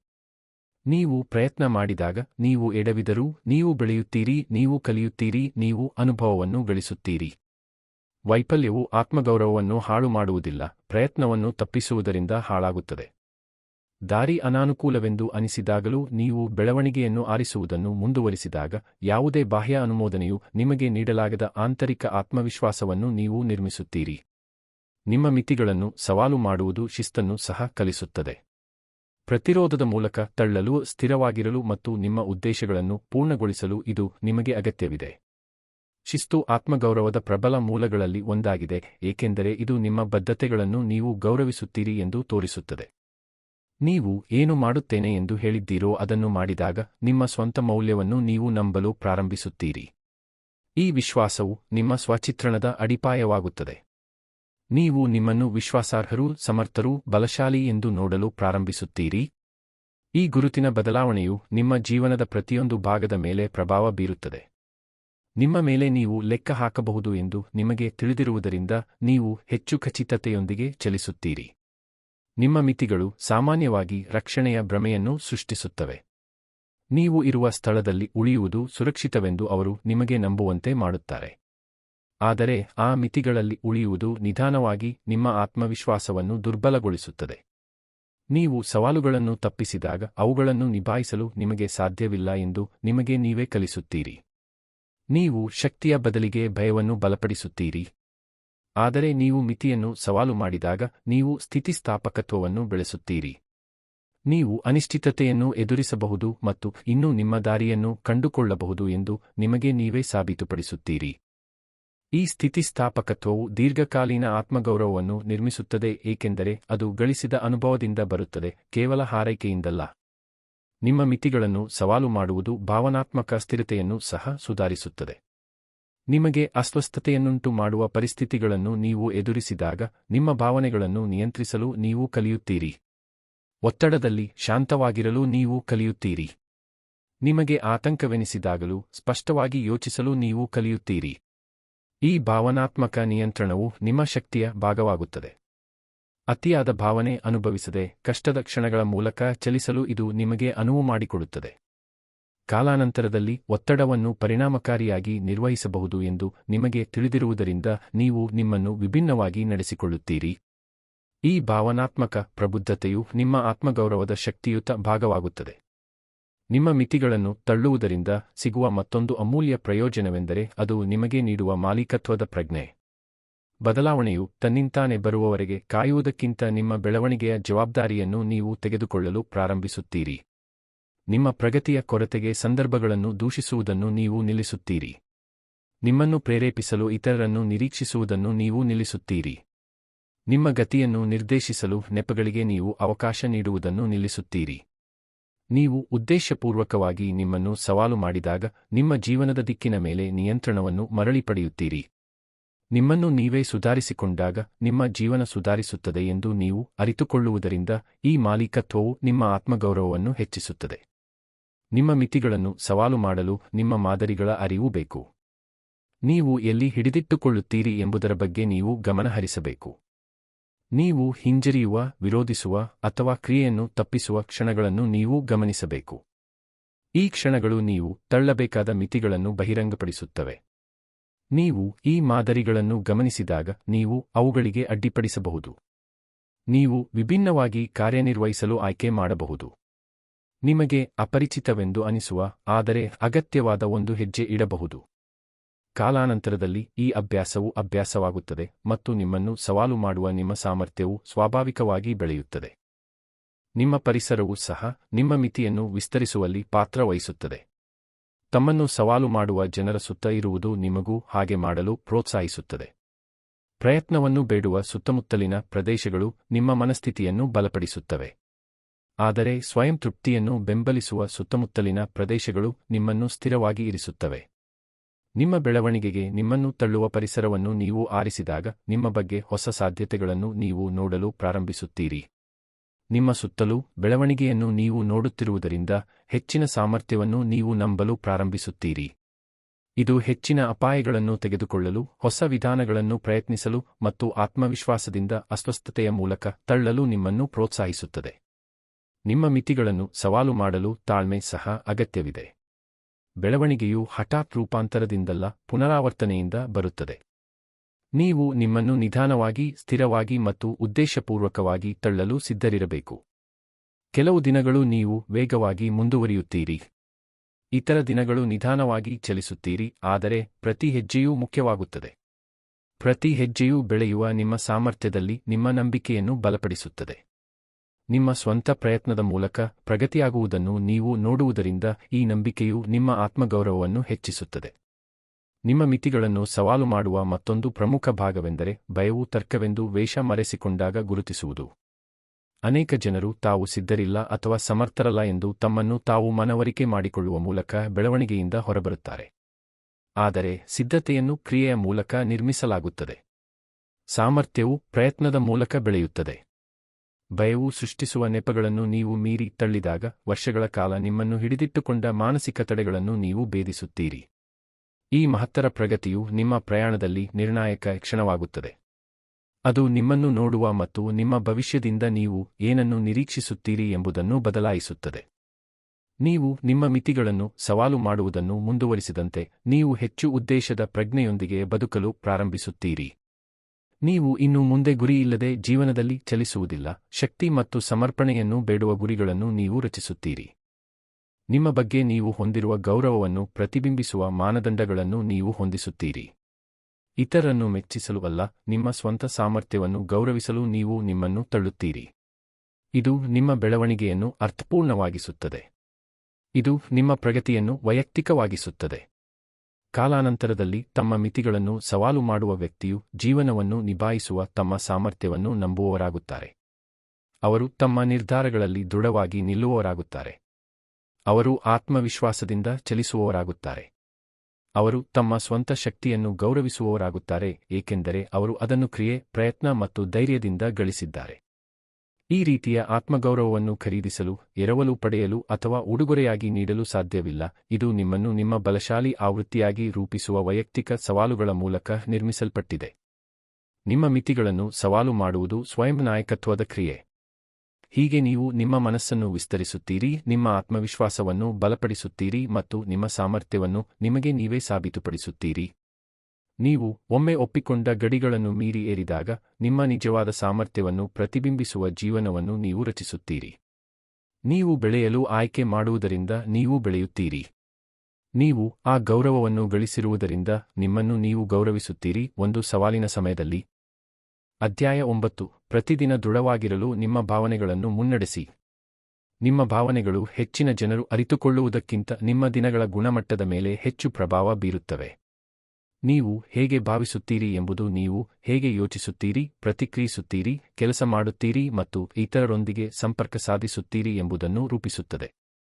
ಭಾವನೆಗಳನ್ನು ನಿರ್ವಹಿಸದೆ ಬಿಟ್ಟಾಗ ಅವು ನಿಮ್ಮ ನಿರ್ಧಾರಗಳ ನಿಯಂತ್ರಣವನ್ನು ತೆಗೆದುಕೊಳ್ಳುತ್ತವೆ ಮತ್ತು ನೀವು ಆಯ್ಕೆ ಮಾಡದ ಮಾದರಿಗಳಿಗೆ ನಿಮ್ಮನ್ನು ತಳ್ಳುತ್ತವೆ. ಆದರೆ ನೀವು ನಿಮ್ಮ ಭಾವನೆಗಳನ್ನು ಮುನ್ನಡೆಸಲು ಕಲಿತಾಗ, ಜೀವನವು ಅನಿರೀಕ್ಷಿತವಾಗಿ ಚಲಿಸಿದಾಗಲೂ ನಿಮ್ಮನ್ನು ಕೇಂದ್ರೀಕೃತವಾಗಿರಿಸುವ ಸ್ಥಿರತೆಯನ್ನು ನೀವು ರಚಿಸುತ್ತೀರಿ. ನಿಮ್ಮ ಭಾವನೆಗಳನ್ನು ಮುನ್ನಡೆಸುವುದು ಎಂದರೆ ಅವುಗಳನ್ನು ನಿಗ್ರಹಿಸುವುದು ಅಥವಾ ನಿಮಗೆ ಏನು ಅನಿಸುತ್ತಿಲ್ಲ ಎಂದು ನಟಿಸುವುದಲ್ಲ. ಅವು ನಿಮ್ಮ ಆಯ್ಕೆಗಳನ್ನು ಅತಿಯಾಗಿ ಮೀರಿಸದಂತೆ ಅಥವಾ ನಿಮ್ಮ ಶಾಂತಿಗೆ ಅಡ್ಡಿಪಡಿಸದಂತೆ ಅರಿವಿನೊಂದಿಗೆ ಮಾರ್ಗದರ್ಶನ ಮಾಡುವುದು. ದೃಢವಾಗಿರುವ ವ್ಯಕ್ತಿ ಎಂದರೆ ಎಲ್ಲಾ ಸಮಯದಲ್ಲೂ ಶಾಂತವಾಗಿರುವವರು ಎಂದಲ್ಲ. ದೃಢವಾಗಿರುವ ವ್ಯಕ್ತಿ ಎಂದರೆ ಅವರ ಭಾವನೆಗಳು ಬದಲಾದರೂ ಸ್ಥಿರವಾಗಿ ಉಳಿಯುವವರು. ಪ್ರತಿದಿನ ಭಾವನಾತ್ಮಕ ಪ್ರಚೋದಕಗಳನ್ನು ತರುತ್ತದೆ. ಕೆಲವು ಸಣ್ಣದಾಗಿರುತ್ತವೆ, ಉದಾಹರಣೆಗೆ ಸಣ್ಣ ಅನಾನುಕೂಲತೆ ಅಥವಾ ನಿಮ್ಮ ದಿನಚರಿಯಲ್ಲಿ ಅನಿರೀಕ್ಷಿತ ಅಡಚಣೆ. ಇತರವು ಜವಾಬ್ದಾರಿಗಳಿಂದ ಒತ್ತಡ, ಸಂಬಂಧಗಳಲ್ಲಿನ ಉದ್ವಿಗ್ನತೆ ಅಥವಾ ಭವಿಷ್ಯದ ಬಗ್ಗೆ ಅನಿಶ್ಚಿತತೆಯಂತೆ ಭಾರವಾಗಿರುತ್ತದೆ. ಭಾವನೆಗಳು ತ್ವರಿತವಾಗಿ ಏರಿದಾಗ ಯೋಚಿಸದೆ ಪ್ರತಿಕ್ರಿಯಿಸುವುದು ಸುಲಭ. ನೀವು ಪಶ್ಚಾತ್ತಾಪಪಡುವ ಏನನ್ನಾದರೂ ಹೇಳಬಹುದು, ಹತಾಶೆಯಿಂದ ನಿರ್ಧಾರ ತೆಗೆದುಕೊಳ್ಳಬಹುದು ಅಥವಾ ಭಾವನೆ ತುಂಬಾ ಪ್ರಬಲವಾಗಿದೆ ಎಂದು ಅನಿಸುವುದರಿಂದ ಸುಮ್ಮನಾಗಬಹುದು. ಆದರೆ ನೀವು ನಿಮ್ಮ ಭಾವನೆಗಳನ್ನು ಮುನ್ನಡೆಸಿದಾಗ, ಭಾವನೆ ಮತ್ತು ನಿಮ್ಮ ಪ್ರತಿಕ್ರಿಯೆಯ ನಡುವೆ ನೀವು ಜಾಗವನ್ನು ಸೃಷ್ಟಿಸುತ್ತೀರಿ. ಪ್ರಚೋದನೆಗಳಿಗಿಂತ ನಿಮ್ಮ ಮೌಲ್ಯಗಳನ್ನು ಪ್ರತಿಬಿಂಬಿಸುವ ನಡವಳಿಕೆಯನ್ನು ಆಯ್ಕೆ ಮಾಡಲು ನಿಮಗೆ ನೀವೇ ಅವಕಾಶ ನೀಡುತ್ತೀರಿ. ಈ ಸರಳ ವಿರಾಮವು ನಿಮ್ಮ ಆಂತರಿಕ ಜಗತ್ತಿನ ಮೇಲೆ ನಿಮ್ಮ ನಿಯಂತ್ರಣವನ್ನು ಬಲಪಡಿಸುತ್ತದೆ. ನಿಮ್ಮ ಭಾವನೆಗಳನ್ನು ಮುನ್ನಡೆಸುವುದು ಅರಿವಿನೊಂದಿಗೆ ಪ್ರಾರಂಭವಾಗುತ್ತದೆ.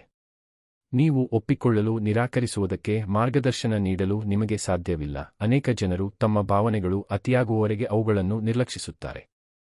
ಅವು ಕಣ್ಮರೆಯಾಗುತ್ತವೆ ಎಂದು ಆಶಿಸುತ್ತಾ ಅವುಗಳನ್ನು ಪಕ್ಕಕ್ಕೆ ತಳ್ಳುತ್ತಾರೆ. ಆದರೆ ತಪ್ಪಿಸಿದ ಭಾವನೆಗಳು ಮಸುಕಾಗುವುದಿಲ್ಲ, ಅವು ಒತ್ತಡವನ್ನು ನಿರ್ಮಿಸುತ್ತವೆ.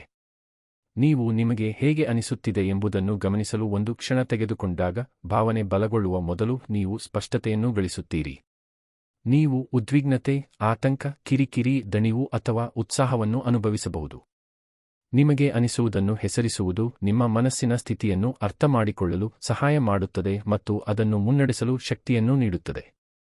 ಅರಿವು ಭಾವನೆಗೆ ಸಂಪರ್ಕಗೊಂಡಿರುವ ಆಲೋಚನೆಗಳನ್ನು ಗುರುತಿಸಲು ಸಹ ಸಹಾಯ ಮಾಡುತ್ತದೆ.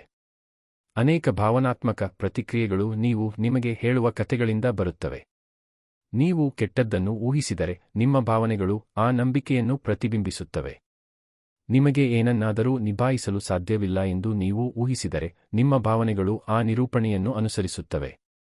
ನಿಮ್ಮ ಭಾವನೆಗಳನ್ನು ಮುನ್ನಡೆಸುವುದು ಎಂದರೆ ಅವುಗಳಿಗೆ ಆಹಾರ ನೀಡುವ ಆಲೋಚನೆಗಳನ್ನು ಪ್ರಶ್ನಿಸುವುದು. ಪ್ರತಿಕ್ರಿಯೆ ಸತ್ಯವನ್ನು ಆಧರಿಸಿದೆಯೇ ಅಥವಾ ಭಯವನ್ನು ಆಧರಿಸಿದೆಯೇ ಎಂದು ನಿಮ್ಮನ್ನು ನೀವೇ ಕೇಳಿಕೊಳ್ಳುವುದು ಎಂದರ್ಥ. ನೀವು ಊಹೆಗಳಿಂದ ಸತ್ಯಗಳನ್ನು ಬೇರ್ಪಡಿಸಿದಾಗ ನಿಮ್ಮ ಭಾವನೆಗಳನ್ನು ನಿರ್ವಹಿಸುವುದು ಸುಲಭವಾಗುತ್ತದೆ. ನಿಮ್ಮ ಭಾವನೆಗಳನ್ನು ಮುನ್ನಡೆಸುವ ಮತ್ತೊಂದು ಪ್ರಮುಖ ಭಾಗವೆಂದರೆ ನೀವು ಹೇಗೆ ಪ್ರತಿಕ್ರಿಯಿಸುತ್ತೀರಿ ಎಂಬುದರ ಜವಾಬ್ದಾರಿಯನ್ನು ತೆಗೆದುಕೊಳ್ಳುವುದು. ನೀವು ಪ್ರತಿ ಪರಿಸ್ಥಿತಿಯನ್ನು ನಿಯಂತ್ರಿಸಲು ಸಾಧ್ಯವಿಲ್ಲ, ಆದರೆ ನೀವು ಅದರ ಮೂಲಕ ಹೇಗೆ ಚಲಿಸುತ್ತೀರಿ ಎಂಬುದನ್ನು ನೀವು ನಿಯಂತ್ರಿಸಬಹುದು.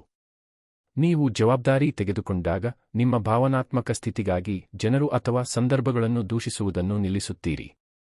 ನಿಮ್ಮ ಶಕ್ತಿಯನ್ನು ಬಿಟ್ಟುಕೊಡುವುದನ್ನು ನೀವು ನಿಲ್ಲಿಸುತ್ತೀರಿ.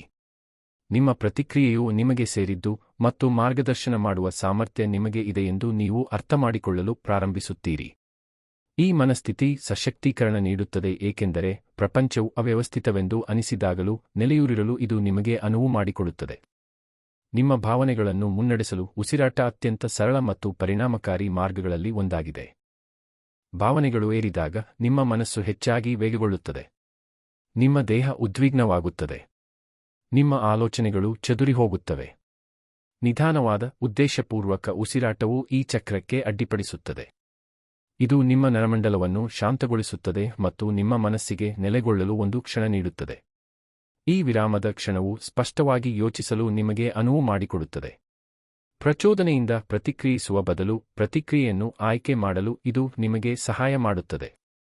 ಉಸಿರಾಟವು ಒಂದು ಸಣ್ಣ ಕಾರ್ಯ, ಆದರೆ ನಿಮ್ಮ ಭಾವನೆಗಳನ್ನು ನೆಲೆಯೂರಿಸುವಲ್ಲಿ ಇದು ಪ್ರಬಲ ಪರಿಣಾಮವನ್ನು ಬೀರುತ್ತದೆ. ನಿಮ್ಮ ಭಾವನೆಗಳನ್ನು ಮುನ್ನಡೆಸುವುದು ಎಂದರೆ ನಿರ್ಣಯವಿಲ್ಲದೆ ಭಾವಿಸಲು ನಿಮಗೆ ನೀವೇ ಅನುಮತಿ ನೀಡುವುದು. ಅನೇಕ ಜನರು ಬಲವಾದ ಭಾವನೆಗಳನ್ನು ಹೊಂದಿದ್ದಕ್ಕಾಗಿ ತಮ್ಮನ್ನು ಟೀಕಿಸಿಕೊಳ್ಳುತ್ತಾರೆ. ಅವರು ಹೆಚ್ಚು ಕಠಿಣವಾಗಿರಬೇಕು ಅಥವಾ ಶಾಂತವಾಗಿರಬೇಕು ಎಂದು ತಮ್ಮೊಂದಿಗೆ ಹೇಳಿಕೊಳ್ಳುತ್ತಾರೆ. ಆದರೆ ನಿರ್ಣಯವು ಭಾವನಾತ್ಮಕ ಒತ್ತಡವನ್ನು ತೀವ್ರಗೊಳಿಸುತ್ತದೆ. ನೀವು ನಿಮ್ಮನ್ನು ದೌರ್ಬಲ್ಯ ಎಂದು ಲೇಬಲ್ ಮಾಡದೆ ಭಾವನೆಯನ್ನು ಅನುಭವಿಸಲು ಅನುಮತಿಸಿದಾಗ ನೀವು ಭಾವನಾತ್ಮಕ ಜಾಗವನ್ನು ರಚಿಸುತ್ತೀರಿ. ಈ ಜಾಗವು ಭಾವನೆಯು ಹೆಚ್ಚು ಸುಲಭವಾಗಿ ಹಾದುಹೋಗಲು ಅನುವು ಮಾಡಿಕೊಡುತ್ತದೆ. ನೀವು ಅದರೊಂದಿಗೆ ಹೋರಾಡುವುದಿಲ್ಲ, ನೀವು ಅದನ್ನು ತಾಳ್ಮೆಯಿಂದ ಗಮನಿಸಿ ಮಾರ್ಗದರ್ಶನ ಮಾಡುತ್ತೀರಿ. ದೈನಂದಿನ ನೆಲೆಯೂರುವ ಅಭ್ಯಾಸಗಳು ಸಹ ಭಾವನಾತ್ಮಕ ನಾಯಕತ್ವವನ್ನು ಬೆಂಬಲಿಸುತ್ತವೆ.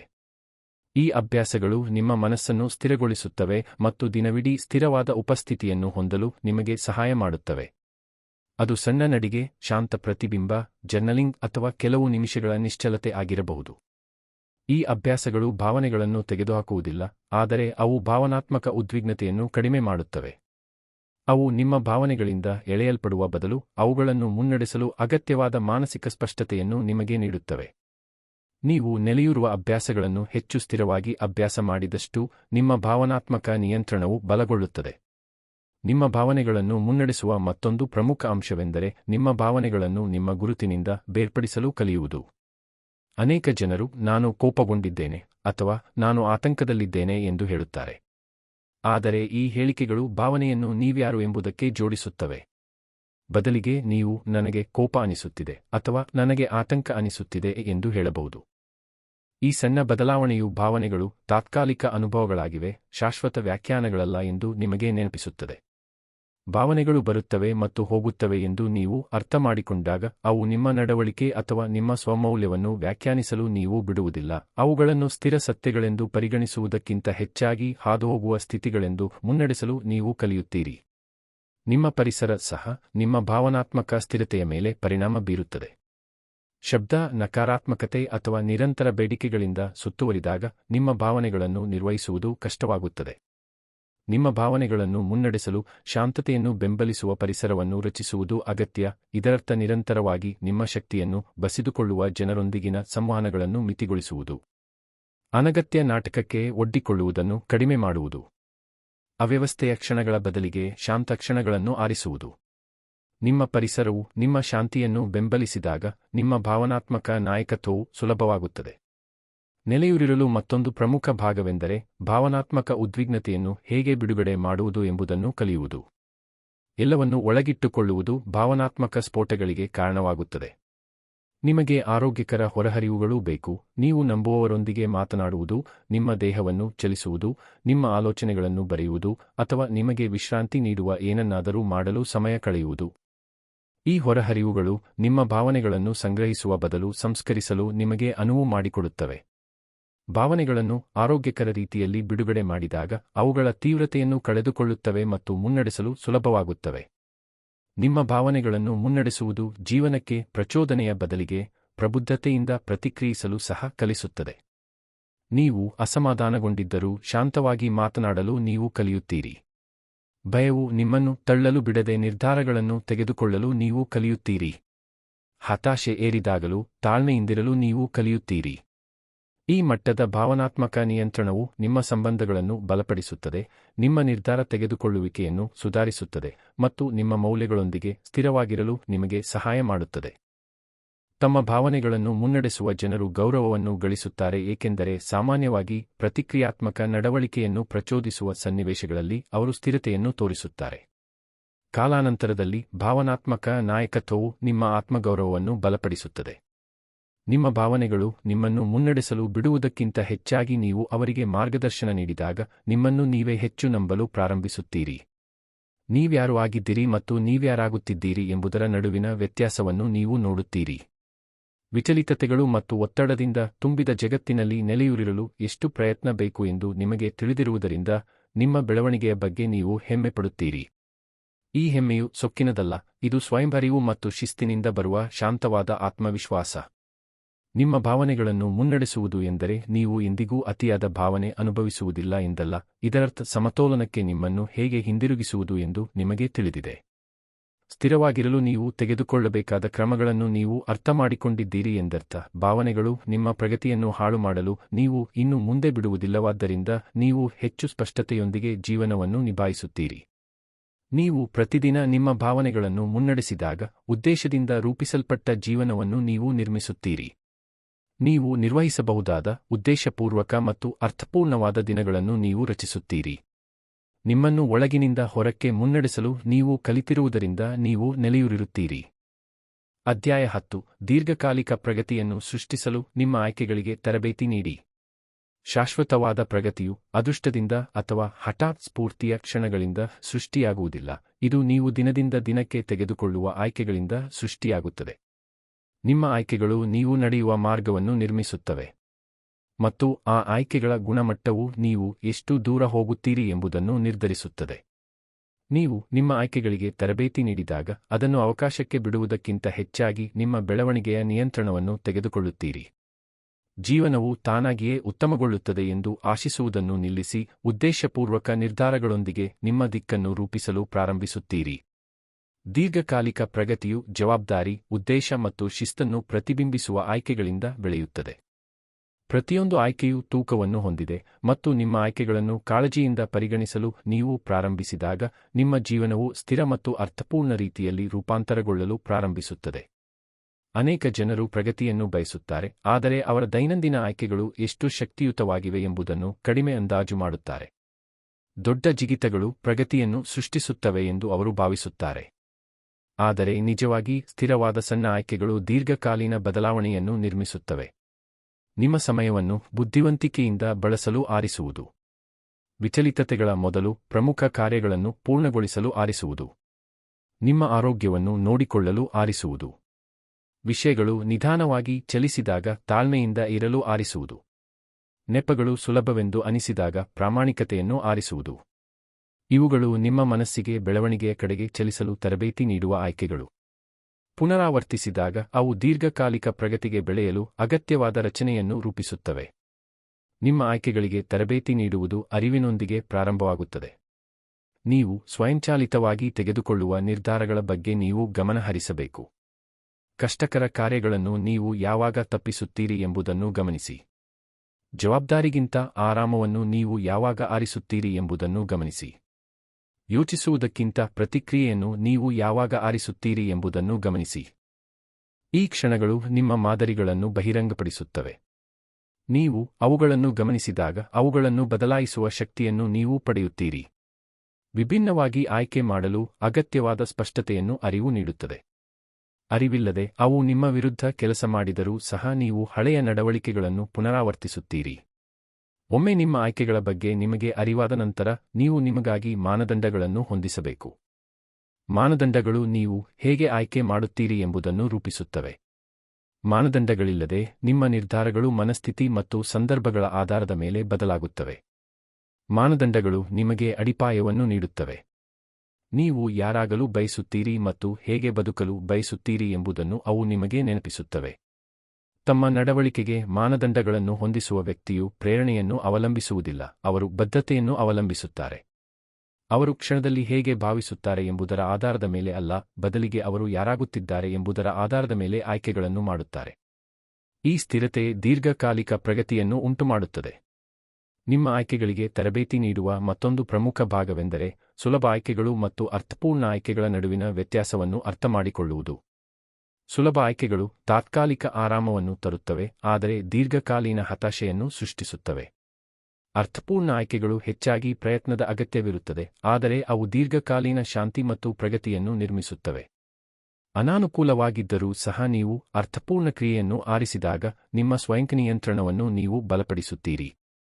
ಅನುಕೂಲಕ್ಕಿಂತ ಬೆಳವಣಿಗೆಗೆ ಆದ್ಯತೆ ನೀಡಲು ನೀವು ನಿಮಗೆ ನೀವೇ ಕಲಿಸುತ್ತೀರಿ.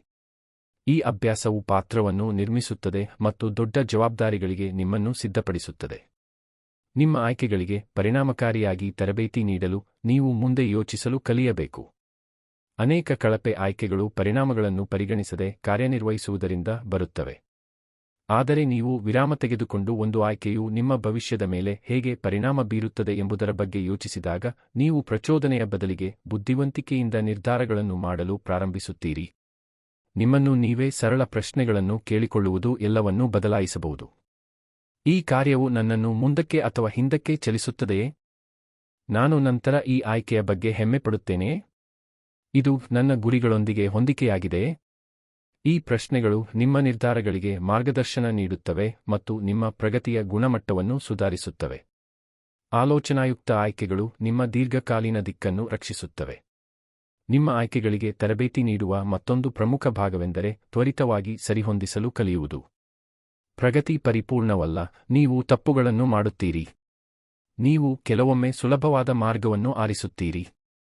ನೀವು ಹಳೆಯ ಅಭ್ಯಾಸಗಳಿಗೆ ಬೀಳುತ್ತೀರಿ, ಆದರೆ ಗುರಿ ಪರಿಪೂರ್ಣತೆಯಲ್ಲ, ಅದು ತ್ವರಿತ ತಿದ್ದುಪಡಿ. ನೀವು ಒಂದು ಕಳಪೆ ಆಯ್ಕೆಯನ್ನು ಗುರುತಿಸಿ ಮತ್ತು ತಕ್ಷಣವೇ ನಿಮ್ಮ ದಿಕ್ಕನ್ನು ಬದಲಾಯಿಸಿದಾಗ ಸಣ್ಣ ತಪ್ಪುಗಳು ವಿನಾಶಕಾರಿ ಮಾದರಿಗಳಾಗುವುದನ್ನು ನೀವು ತಡೆಯುತ್ತೀರಿ.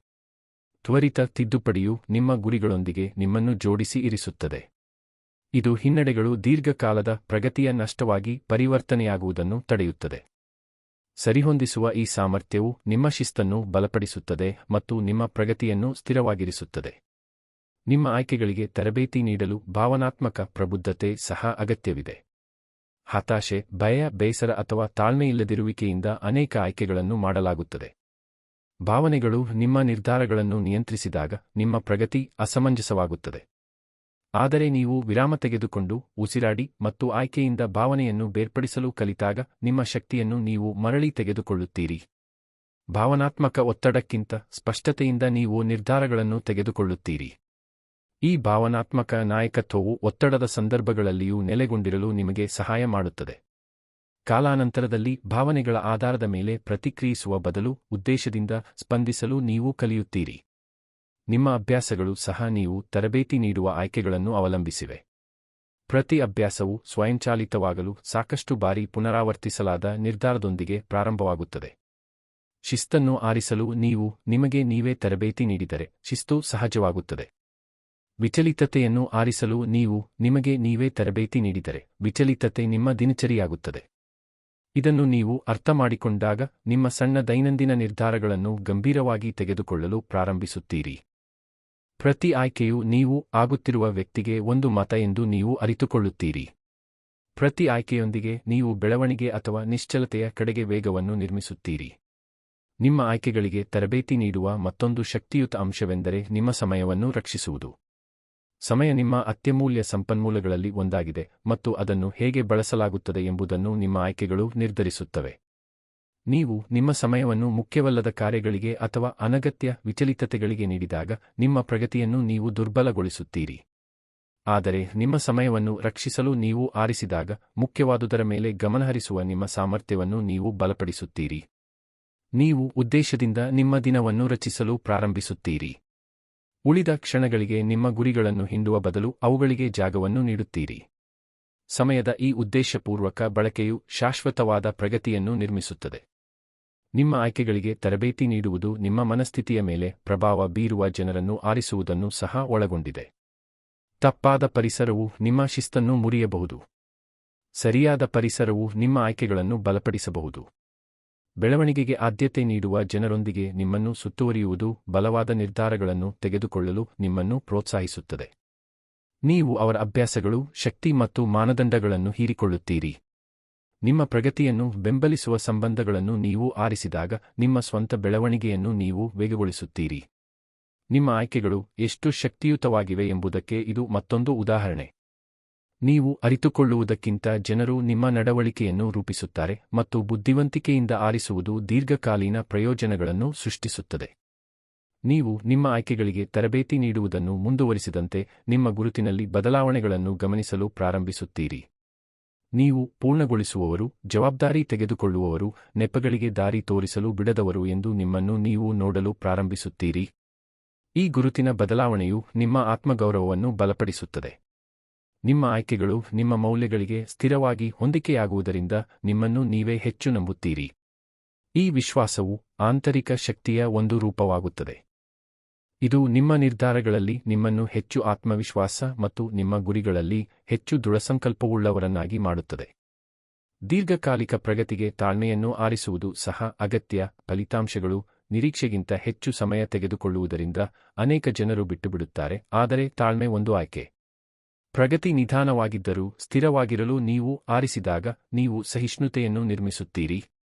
ಶಾಶ್ವತ ಬೆಳವಣಿಗೆಯನ್ನು ಸಾಧ್ಯವಾಗಿಸುವ ದೀರ್ಘಕಾಲೀನ ಮನಸ್ಥಿತಿಯನ್ನು ನೀವು ಅಭಿವೃದ್ಧಿಪಡಿಸುತ್ತೀರಿ. ಕಷ್ಟದ ಮೊದಲ ಚಿಹ್ನೆಯಲ್ಲಿ ಬಿಟ್ಟುಕೊಡುವುದಕ್ಕಿಂತ ಬದ್ಧರಾಗಿರಲು ತಾಳ್ಮೆ ನಿಮಗೆ ಸಹಾಯ ಮಾಡುತ್ತದೆ. ಈ ಸ್ಥಿರತೆಯು ನಿಮ್ಮ ಪ್ರಗತಿಯನ್ನು ಬಲಪಡಿಸುತ್ತದೆ ಮತ್ತು ಹೆಚ್ಚು ಅರ್ಥಪೂರ್ಣವಾಗಿಸುತ್ತದೆ.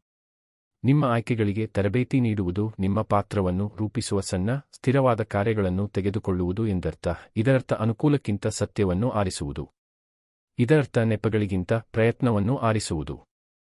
ಇದರರ್ಥ ಆರಾಮಕ್ಕಿಂತ ಬೆಳವಣಿಗೆಯನ್ನು ಆರಿಸುವುದು. ಈ ಆಯ್ಕೆಗಳು ವರ್ಷದಿಂದ ವರ್ಷಕ್ಕೆ ಸುಧಾರಿಸುತ್ತಿರುವ ಜೀವನಕ್ಕೆ ಅಡಿಪಾಯವನ್ನು ಸೃಷ್ಟಿಸುತ್ತವೆ. ದೀರ್ಘಕಾಲಿಕ ಪ್ರಗತಿಯು ನಾಟಕೀಯ ಪ್ರಗತಿಗಳಿಂದ ಸೃಷ್ಟಿಯಾಗುವುದಿಲ್ಲ, ಇದು ಶಿಸ್ತುಬದ್ಧ ಆಯ್ಕೆಗಳಿಂದ ಒಂದು ದಿನಕ್ಕೆ ಒಂದರಂತೆ ಸೃಷ್ಟಿಯಾಗುತ್ತದೆ. ನೀವು ಉದ್ದೇಶಪೂರ್ವಕವಾಗಿ ನಿಮ್ಮ ಆಯ್ಕೆಗಳಿಗೆ ತರಬೇತಿ ನೀಡಿದಾಗ ನಿಮ್ಮ ದೈನಂದಿನ ನಡವಳಿಕೆ ಮತ್ತು ನಿಮ್ಮ ದೀರ್ಘಕಾಲೀನ ಯಶಸ್ಸಿನ ನಡುವಿನ ಸಂಪರ್ಕವನ್ನು ನೀವು ನೋಡಲು ಪ್ರಾರಂಭಿಸುತ್ತೀರಿ. ಪ್ರಗತಿಯು ನೀವು ಆಶಿಸುವ ವಿಷಯವಲ್ಲ, ಆದರೆ ನೀವು ನಿರ್ಮಿಸುವ ವಿಷಯ ಎಂದು ನೀವು ಅರಿತುಕೊಳ್ಳುತ್ತೀರಿ. ಸ್ಥಿರವಾದ ಸುಧಾರಣೆಯು ಸ್ಥಿರವಾದ ನಿರ್ಧಾರ ತೆಗೆದುಕೊಳ್ಳುವಿಕೆಯಿಂದ ಬರುತ್ತದೆ ಎಂದು ನೀವು ಕಲಿಯುತ್ತೀರಿ. ಪ್ರತಿ ಆಯ್ಕೆಯು ಒಂದು ಹೆಜ್ಜೆ ಮುಂದಿರುತ್ತದೆ. ಪ್ರತಿ ಹೆಜ್ಜೆಯು ವೇಗವನ್ನು ನೀಡುತ್ತದೆ. ಮತ್ತು ವೇಗವು ಶಕ್ತಿ, ಸ್ಪಷ್ಟತೆ ಮತ್ತು ಉದ್ದೇಶವನ್ನು ಪ್ರತಿಬಿಂಬಿಸುವ ಜೀವನವನ್ನು ಸೃಷ್ಟಿಸುತ್ತದೆ. ತಮ್ಮ ಆಯ್ಕೆಗಳಿಗೆ ತರಬೇತಿ ನೀಡುವ ವ್ಯಕ್ತಿಯು ಆತ್ಮವಿಶ್ವಾಸದಿಂದ ತಮ್ಮನ್ನು ಮುನ್ನಡೆಸುವವರಾಗುತ್ತಾರೆ. ಜೀವನವು ಸುಲಭವಾಗುವುದರಿಂದಲ್ಲ, ಆದರೆ ಅವರ ಆಯ್ಕೆಗಳು ಬಲಗೊಳ್ಳುವುದರಿಂದ ಅವರು ಬೆಳೆಯುತ್ತಾರೆ. ಉದ್ದೇಶ, ಶಿಸ್ತು ಮತ್ತು ಜವಾಬ್ದಾರಿಯಿಂದ ಅದನ್ನು ನಿರ್ಮಿಸಿರುವುದರಿಂದ ಅವರು ಶಾಶ್ವತವಾದ ಪ್ರಗತಿಯನ್ನು ಸೃಷ್ಟಿಸುತ್ತಾರೆ. ಮತ್ತು ಈ ರೀತಿಯ ಪ್ರಗತಿಯು ನಿಮ್ಮೊಂದಿಗೆ ಉಳಿಯುತ್ತದೆ.